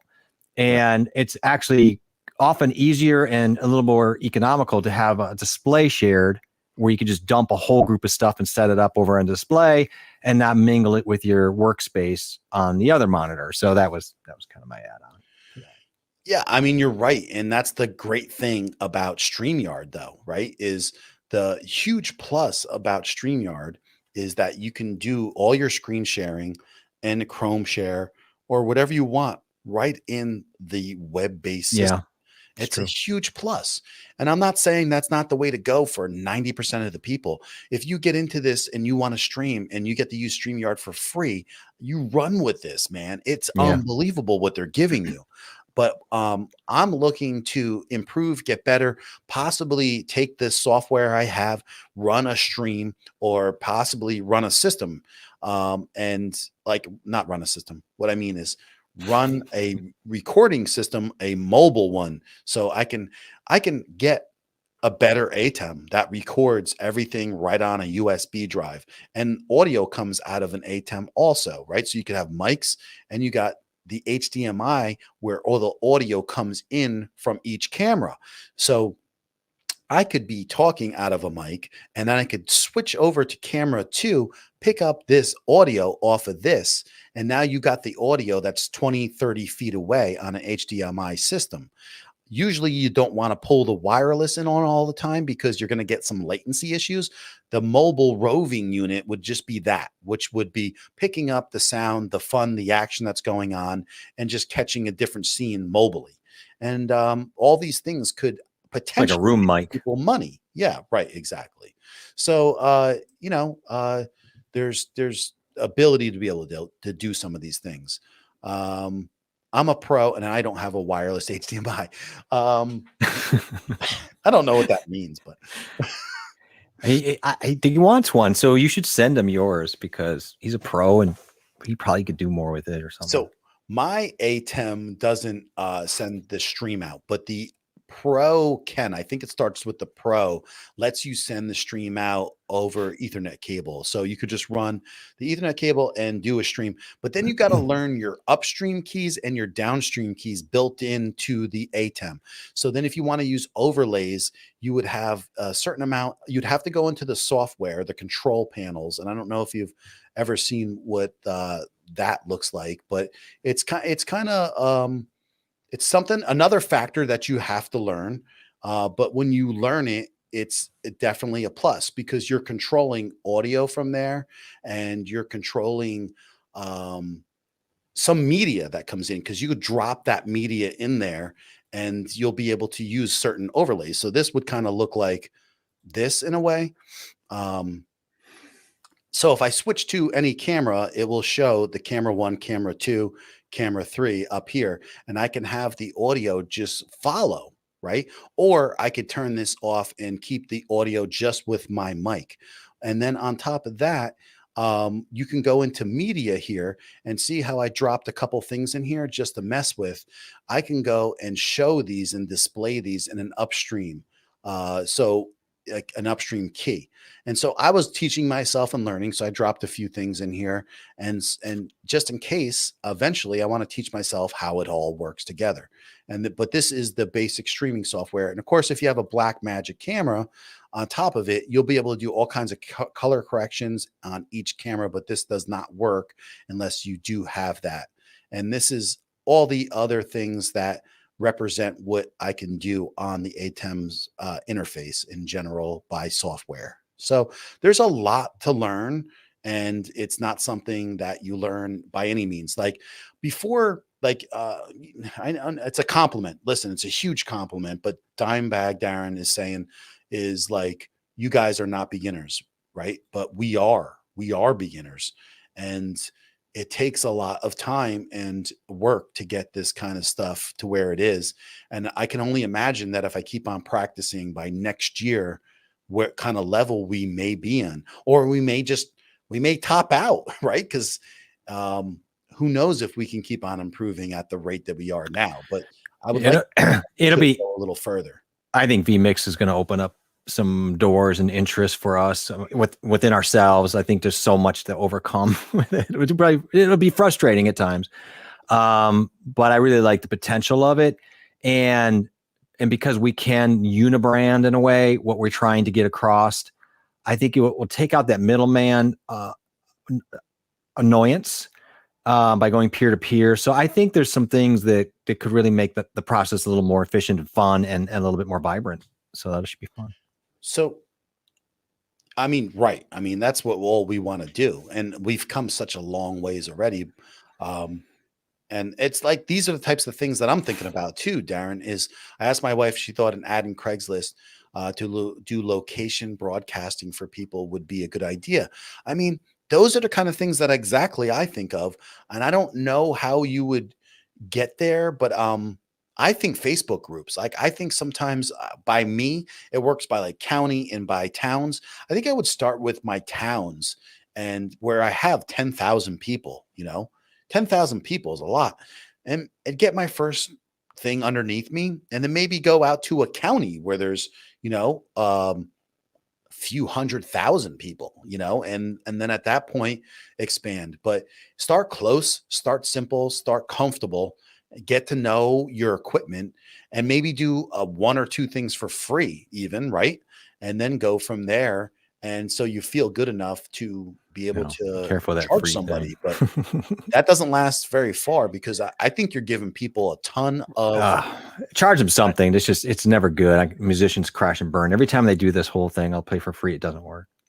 No, right. So charge them something, but go lowball for a minute. That's fine, but charge them something. Don't let people get off of them. I'm just saying, like, sometimes if you have a friend and you could do something, say it's like your friend's birthday party. Oh yeah, that's fine. Go there, set this stuff up, record everything, see what you get out of it. Well, take it, build a portfolio, home. Build some kind of a testimonial. Right. Build, that course that always helps. So my beginner card, I don't know about that. We'll see. And that's not going to. What does that beginner card look like? All right, Darren, I got to go check this again. I have no time in the last couple of days. I just brought in a washer and dryer, a new appliances upstairs. My refrigerator got damaged. It had to go back. The people didn't communicate with Home Depot. It was a mess. They were supposed to have the washer and dryer all set up. I come home. I got to stack it. I got to hook up the gas line. I got to do it all. And they should have had it all done. And he had to pick every one of them up by himself. Carry it in. Oh, my wife. Thanks. I think so too. I think that Holly Land could be a good use for my my little live llama streams I was thinking about doing. Ryan's going to help me on that one too. That's just weird. I'm going to do a stream on how to connect Ninja OBS VDO. It's called now. Mm-hmm. And I'm going to connect my phone. I'm going to use it as a camera and walk around the house.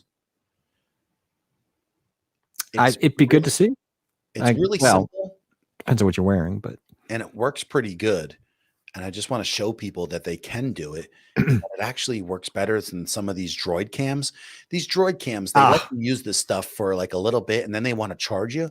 yeah, And using the OBS Ninja, it's called the VDO, they OBS changed it. Yeah. Video now, and so it can be great to use as like a behind the scenes cam and Mhm. stuff. And so I'm gonna show that soon. I think that would be a really cool thing to show. We got to get going. I can't believe how fast I was blown away. I checked the time. I'm like, are you out of your mind? It can't be this I know. late. It went What by happened fast. here? I'd love to show you my little installation. Listen, we could do that. That's not a problem. Yep. Listen, I wouldn't even if we want to do something, it won't happen real fast because I got one or two people I'd like to get on soon and on a stream between the two of us. And then we have a couple of vacations coming up.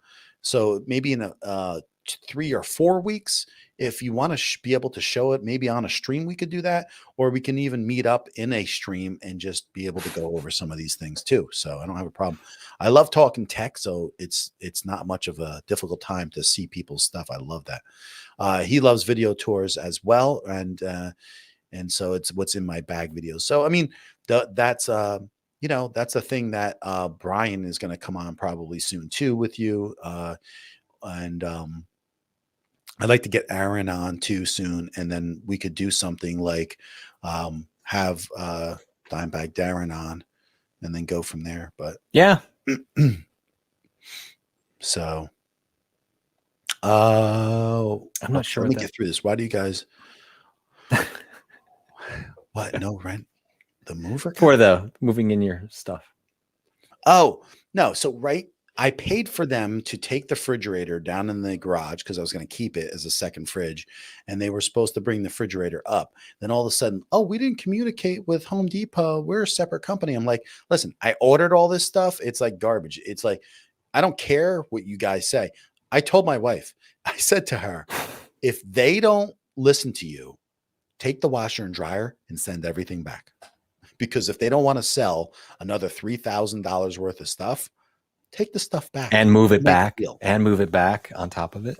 Yeah. Right. You'll make a deal. So they made a deal. Of course they did. You Shocking. know what the deal was, though? The What? deal was it happened to be the refrigerator was damaged. It had to go back, and we'll be able to make that all work out. So thanks, Wow. Adam, for stopping in. I super duper appreciate you coming in and hanging. Nice to with meet us. you, Adam. There's a couple special people that stopped in tonight. We got Adam came in, and Creative Lady came in, and this was the Yolanda. first time, and we had Dimebag Darren come in for the first time. Nice to And meet you. so at least 3 new people stopped in tonight, and that was awesome to have you guys. I really appreciate that, and the communication that you brought to the stream was Oh yeah, it was a lot of fun. You guys had some great things to say, and it was good. It was just fun to watch what was going on in the chat tonight too. Yeah, a lot of chat. And that's what's crazy. It's fun. What I've noticed over and over is that I have between 10 and 15 people in the chat, and man, there's a lot of chat going on in my streams. It's a lot of conversation, and it's great to see the side conversation and the people. We read it too. I mean, it's not like we don't skip. Like we do read it, and it's fun to watch and take in. And so, sometimes we can't put it on for whatever reason or it doesn't make sense, but it's really fun to take in.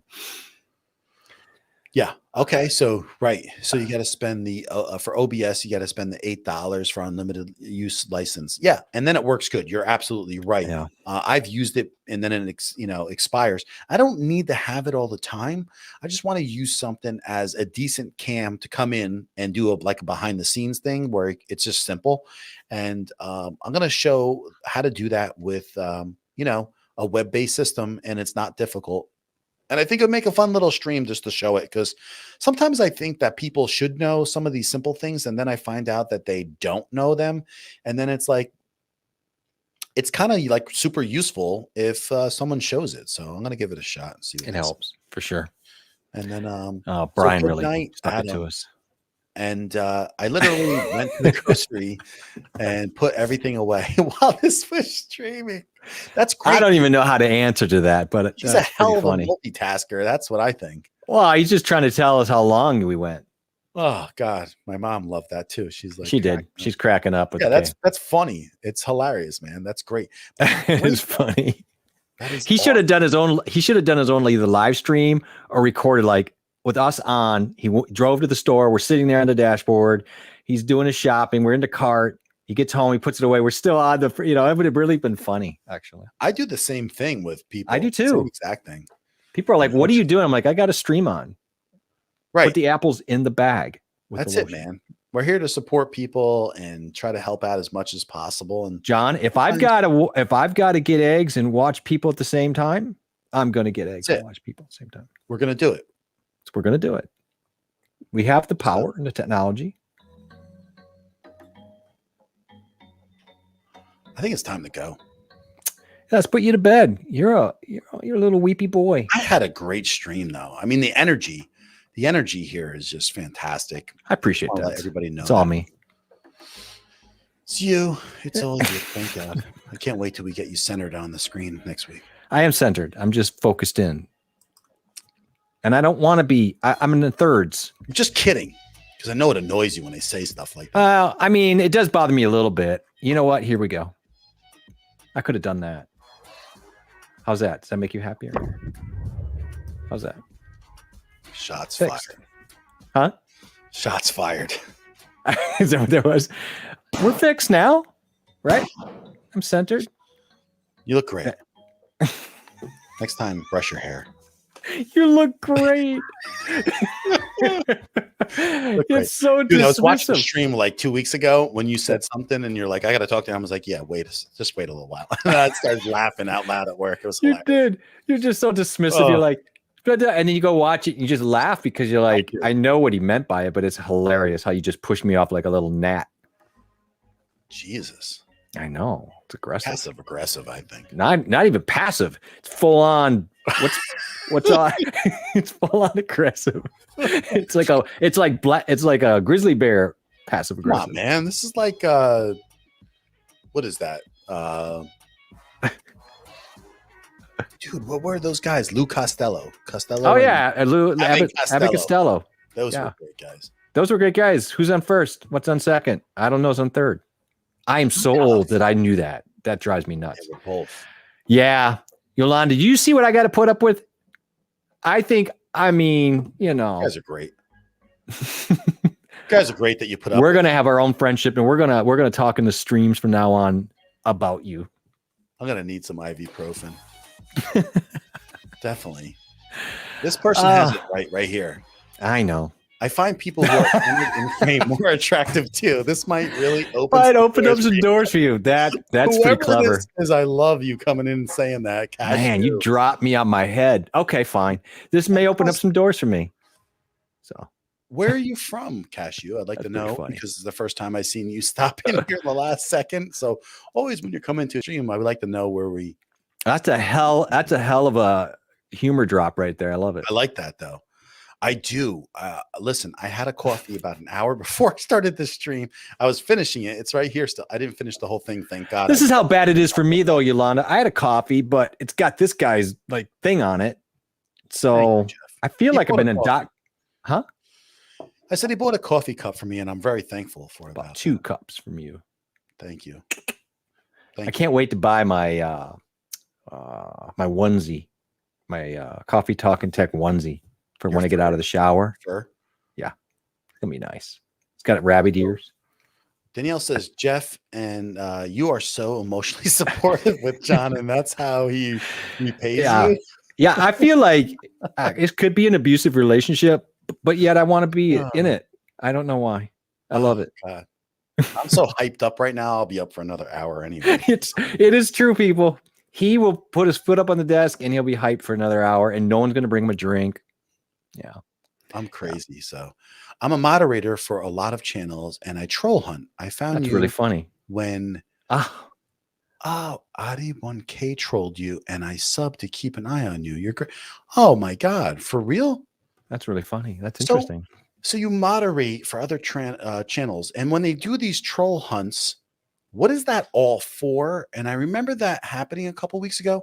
And then so when you say keep an eye on us, like because you like the stream or you like streamers, I'm just curious because I'm fairly new to streaming and I'm just curious like what what people do like for fun. Is it like for fun where you guys raid people and stuff? I don't know, but they dropped really snappy comments. It's good stuff. That made my day. Doors are going to open for me. Yeah, I just think we got to have the Coffee Talk and Tech Rabbit Ears onesie. I don't know why we're fighting it. God, no, I hope not. With Streaming Buddy onesies. What is this? Streaming Buddy. I missed something. Yeah. Way better. Enjoy humble, John, because when he'll be unbearable. He'll be just impossible. Who? You. No. You'll be fine up until 900. You'll be up until 999. Yeah, you're going to be miserable. Yeah. I don't know if that's ever going to happen. You're out of your mind. You'll do it. Me? Yeah, you'll get to 100. There's no doubt in my mind. Stop. Yeah, I'm serious. You're going to get there. I can't even comprehend that thought. I know you can't, but the rest of us can. And it's that number right after 99,999. Dude, stop. I don't even think like that. I just keep on going. And I like the streaming. I do. I've already got plans for you. It's all right. Don't you worry about it. What? Yeah, you'll be fine. Don't you worry about it. Thanks for even saying that. But that's a lovely comment, really. Although, yeah, there's no way you'd be a peasant in our world, but no, I would never do that. That's not me. That is definitely not me. No. Let me see here. I love this whole situation here. The troll channels hate raid, and I fight against them. That's interesting. Okay. So this happened when I did my 500 sub stream, I think.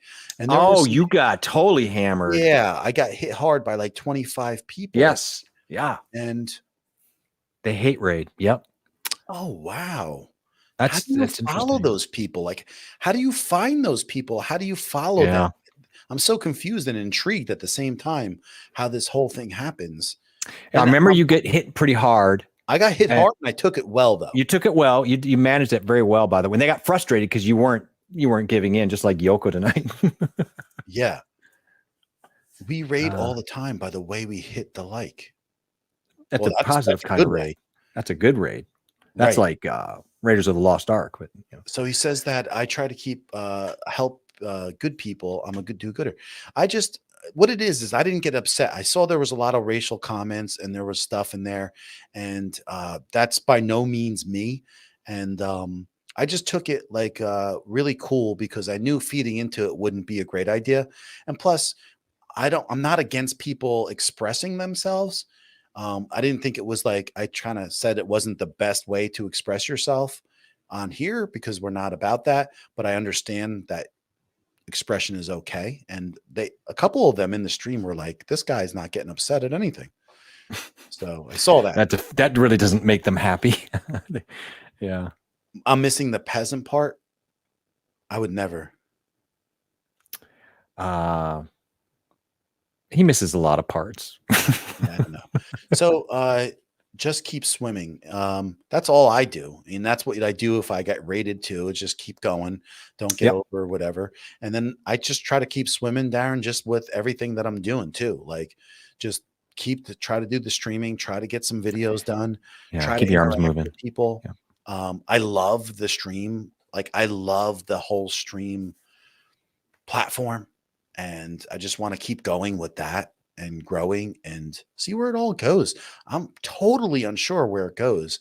It's just that I think I have some potential if I don't slow down for the next 6 months for some good things to happen. So I'm going to try to do that. That's right. It's interesting. I'm just glad there are people out there like Cashew. I just think, thank you so much for doing what you do. And even for just coming in and saying hello. I love that. Well, and the comment was great. I don't know. It's my kind of humor. And so I just kind of like that. But I'm glad that you dropped that comment.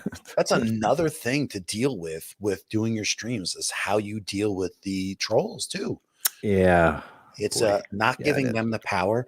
And you know what? Almost like, hey, come on in, have a little fun. And if they get abusive, then you might have to do what you have to do. But I'm not going to get upset about something simple. But how you doing, Mr. Doma? Thanks for stopping Mr. Doma.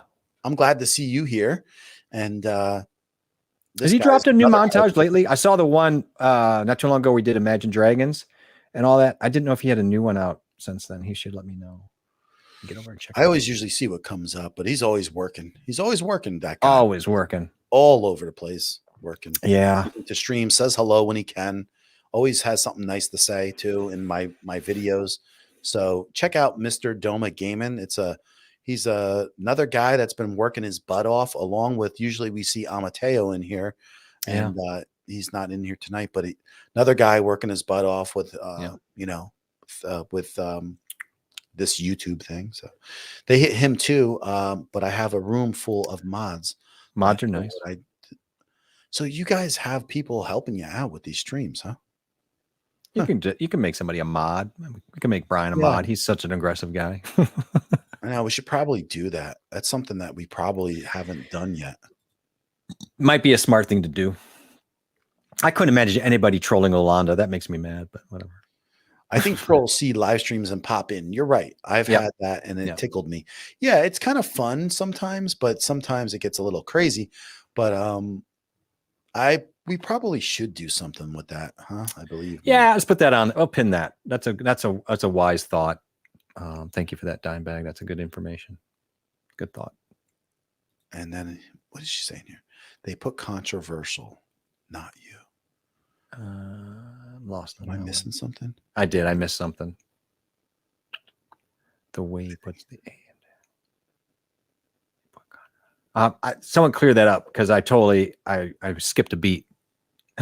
Once you trust people, mod up a few. Yeah, I mean, I do have some people I could definitely trust here. There's no doubt about it. Yeah, there's definitely a couple people. So they would keep track of the stream, and they could go into the chat, and they. Were you here when Yoko was here, Brian? Yeah, right. You could start deleting, or I could put them in a timeout, which I have the ability to do that right here. You know, I could put someone in a timeout or block the user. But if it gets overwhelming, when I did my stream that one time, you were impossible. Yeah. 25 people, and it just went on for a while. You can't keep up with that. So so in that case, a mod can just go right in there, and without you even saying anything, they know to go in there, they know it's a raid, and they just start bumping those people out. So okay, so that way you can count out the numbers, Darren, right? So that will really help with your streams, which I hope to catch one of your streams soon, because I mean we just came together soon. So very much. I gotta go. I'll get over and sub on Darren. Check that out. Yeah, definitely go check. Oh, I get it. Okay, thank you. So they come in and try to trigger you. They put conversational comment, controversial comments. Okay, in chat, report you. Oh, wait. And then report your channel for allowing. Oh, really? Wow. Okay. So, the worst are the full that come into the panel. So they can do that. Isn't it? Wow. This is so annoying to me. This is enlightening, though, because maybe it's something that I have. Now, what I did is I actually cut that chat out of the live stream when it posted live. I just took the chat out. Oh, you dumped the whole live chat? I dumped the whole live chat. You had to. You can't have that. No. Because you will get, then you will get reported. Probably. Right. But so can they damage you by reporting you, even if would you have to, I noticed that there were words in there that I couldn't have, obviously. So I just went and took the whole live chat out. So is that definitely got to help protect you, though, right? Well, it's better than, I mean, at least you have that option to take it out. You don't want that sitting there. You can't. But I suppose they feel like if you have to dump the live chat, they did what they set out to do. So Cashew, you're giving us a lot of good information here, because I think that was the key of why they left so fast. I didn't react overly, and then I was very calm, and then I started deleting some of the stuff they were saying and timing them out. But I couldn't keep up. But I just knew that I didn't overreact it. And then I just said, hey, I'm going to have to just take the live chat out of the stream, which is, to me, it's not a big deal when you got to cover up something like that. So, but imagine somebody who's not adept at taking care of that, loses their cool. Now they're throwing words and they're getting what they want and they're recording it. That's a tough thing to deal with. Yeah. Okay. I'm learning something new for sure. So we're seeing like the potential side of something that could be Yeah. damaging. It's better to hear that. It's better to really feel that now. I mean, we've had the trolls, but you had the one raid, which was bad enough. But as it becomes more and more prevalent, which it will. Right. Thank you so much. Yeah, and to be honest with you, like that was under 3 months of streaming and just, I guess being a person, it's a little bit older and just know not to react to something like that. And to be honest with you, I don't want to do anything that's going to damage my channel. So if I had to get rid of that stream, and not have it post, it wasn't the worst thing in the world either. So, but thank you. You gave us so much like really cool information. Yeah. What country are you allowed to say, or are you pretty much just like undercover? But I would like to know, like, are you from here, another country?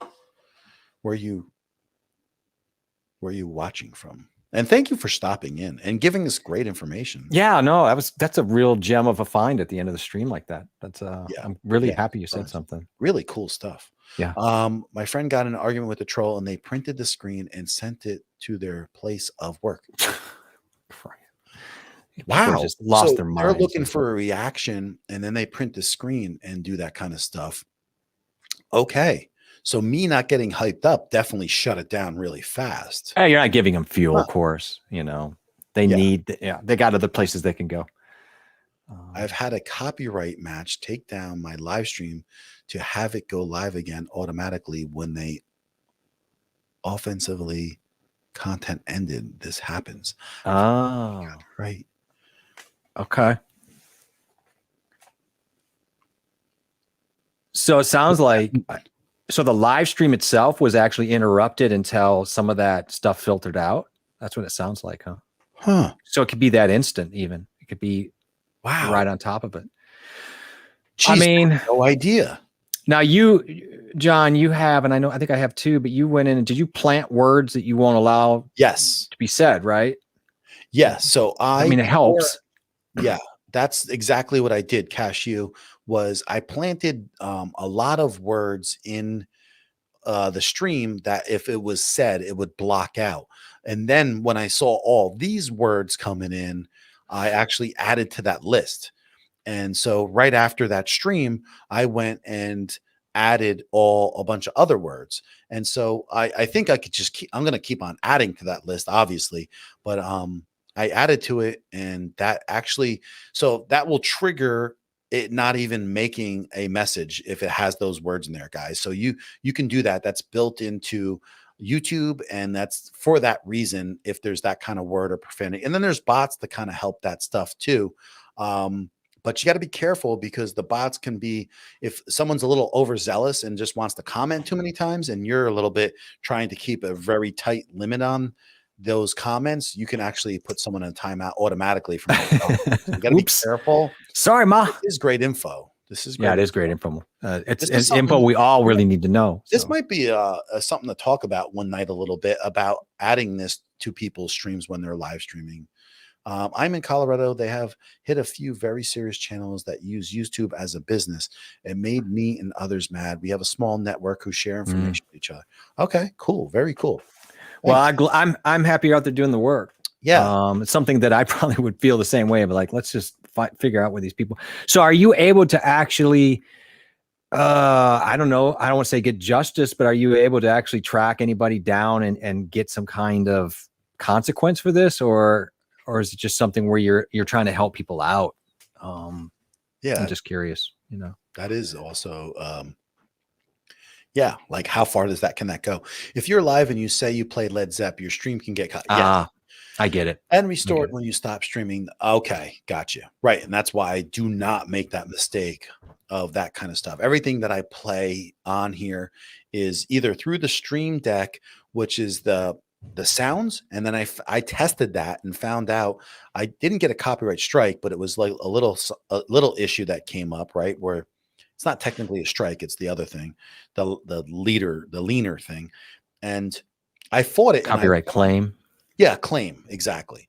And I fought it and I won because it was the free software and the free sounds that are supposed to be copyright free from that go on the Stream Deck from their software. And so I wanted to test it because other people said that it would possibly be an issue. And but I did say all I had to do is go in. I got these sounds from the Stream Deck. They're free from, you know, the five with the new 5.0 Stream Deck software, and they took it off, and within 4 days. So it was pretty easy. And it's yeah, I need to make a word list, right? I learned that from Nick Nimmin months ago, and then I did that before I even started streaming. Yeah, just added to that list though. When that I have a short list, but I should actually get with you to talk about maybe some of the words you've got. Yeah, well, yeah, I'll tell you the words right now. Beep. There's a and we're shut down. See you guys next year. Get comfortable with switching to either slow mode or subscriber only mode during the stream. Those are really good options. That's new. The subscriber only mode. I have to learn how to do that. Thank you. That's exactly what I was thinking about, because I also know now that people can only, that's an option that you have, that you can only leave comments if someone's a subscriber to you, or at least for 20 minutes, and you can make these modifications. I'm going to check that out, because then I could switch right to who is subscriber only. And that would just, even if they infiltrated a little bit, it wouldn't be tremendous. That's a great idea. Thank you. Yeah, it is. And don't put all your eggs in one basket. That's right. I endorse subscriber only comment streams. Huh. The thing is, I've met so many people just strolling in that's been really positive. And actually, I've had like easily several people, maybe 20 people in the last 3 months subscribe to me just strolling into a stream. Yeah. I mean, I can see, you know, you're dealing with larger and larger streams. That definitely becomes more and more of a possibility, though. Yeah, it was just a claim, and I didn't have to do anything about it. But I wanted to see that if I would just say it was from the Stream Deck software, if they would take it off, and they did. So that's a good sign for me. So we had this main channel taken down permanently. It was an alternative takedown for weeks or 2 weeks, and then they came back.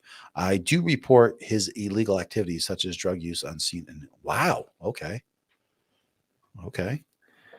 Good. All I got to say is good. There's Amateo. It's almost like Amateo heard us. We just talked about you. We just dropped a little. We dropped a little like name out on you, and you come flying in here. It's awesome. Bracket Reviews. I just saw Mr. Doma stopped in and said hi, and then I said usually Bracket Reviews comes in, says hi, and we always like seeing you come in. Always watching Nick Dimon. And that, Darren, I've seen you on that stream too. That's why at like some point it was like inevitable that we get together, because that's the thing, right? Like if you're a streamer, you're going to check these people out. And now it's like I go here all the time. I see D, I see Nick, I love Daniel Patel. And then, you know, I just see all the streaming people and the majority of them that I watch. And then you know all the people in there. And then it's like at some point, it kind of like is that kind of very organic thing where we're all streaming. Let's do it. So we all get together. We're going, dude, we gotta go. It's freaking nuts. I'm practicing for my 24-hour stream. How you doing, buddy? How you doing, my friend? Okay. Yes, I use subscriber only. Okay. Yeah. So I mean, I get it. A lot. I get it. Yeah. So people have to sub in order to make. Yeah. Okay. Yeah. It's just that I know that people were not subs. Like we've had very cool people just stop in and say hi and then actually subscribe and watch some stuff. Like, and I know it's happened. I think, you know, what could happen where you're okay playing that game to say, I want my lurkers or people who stop in to come in. I suppose, though, one of the challenges could have is these raids start to realize how much you live stream or we live stream twice a week. That makes it pretty easy. I mean, it gets, you know, they're looking for these targets. I suppose then you get repeat offenders that are really working hard. Then you got to think, yeah, it's not worth the stress. So just, it's good to know. You know what it is though? Then it's like, yeah, you got to be smart. So this is like another tool, right? We'll put it in the toolbox. It's a perfect thing, by the way, considering this was a discussion about chat management at the beginning. So this is absolutely a perfect way to end tonight, I thought. So it's just, we always seem to get lucky where we have these beautiful minds walk in and carry a lot of the conversation before we leave. I love that. Yeah. Yeah. This was some good stuff, and it taught me some things. And then just bringing up the other thing, um, uh, then bringing up the other thing with, saying what I could do as far as hitting up, slow mode and that kind of stuff. We can interact with that. All right. I think I'm just you saw it too. I'm just laughing. I just think how appropriate to yes. Well, our troll from earlier came in here to wish us all the best, and that kind of makes my night. Like it's like a perfect training night of how to that's it. how to deal with chat management. If we could have 15 steady, I'll take that. Especially with 15 good people. 15's great. I could have 10 people that are as good as we have now, and I love that.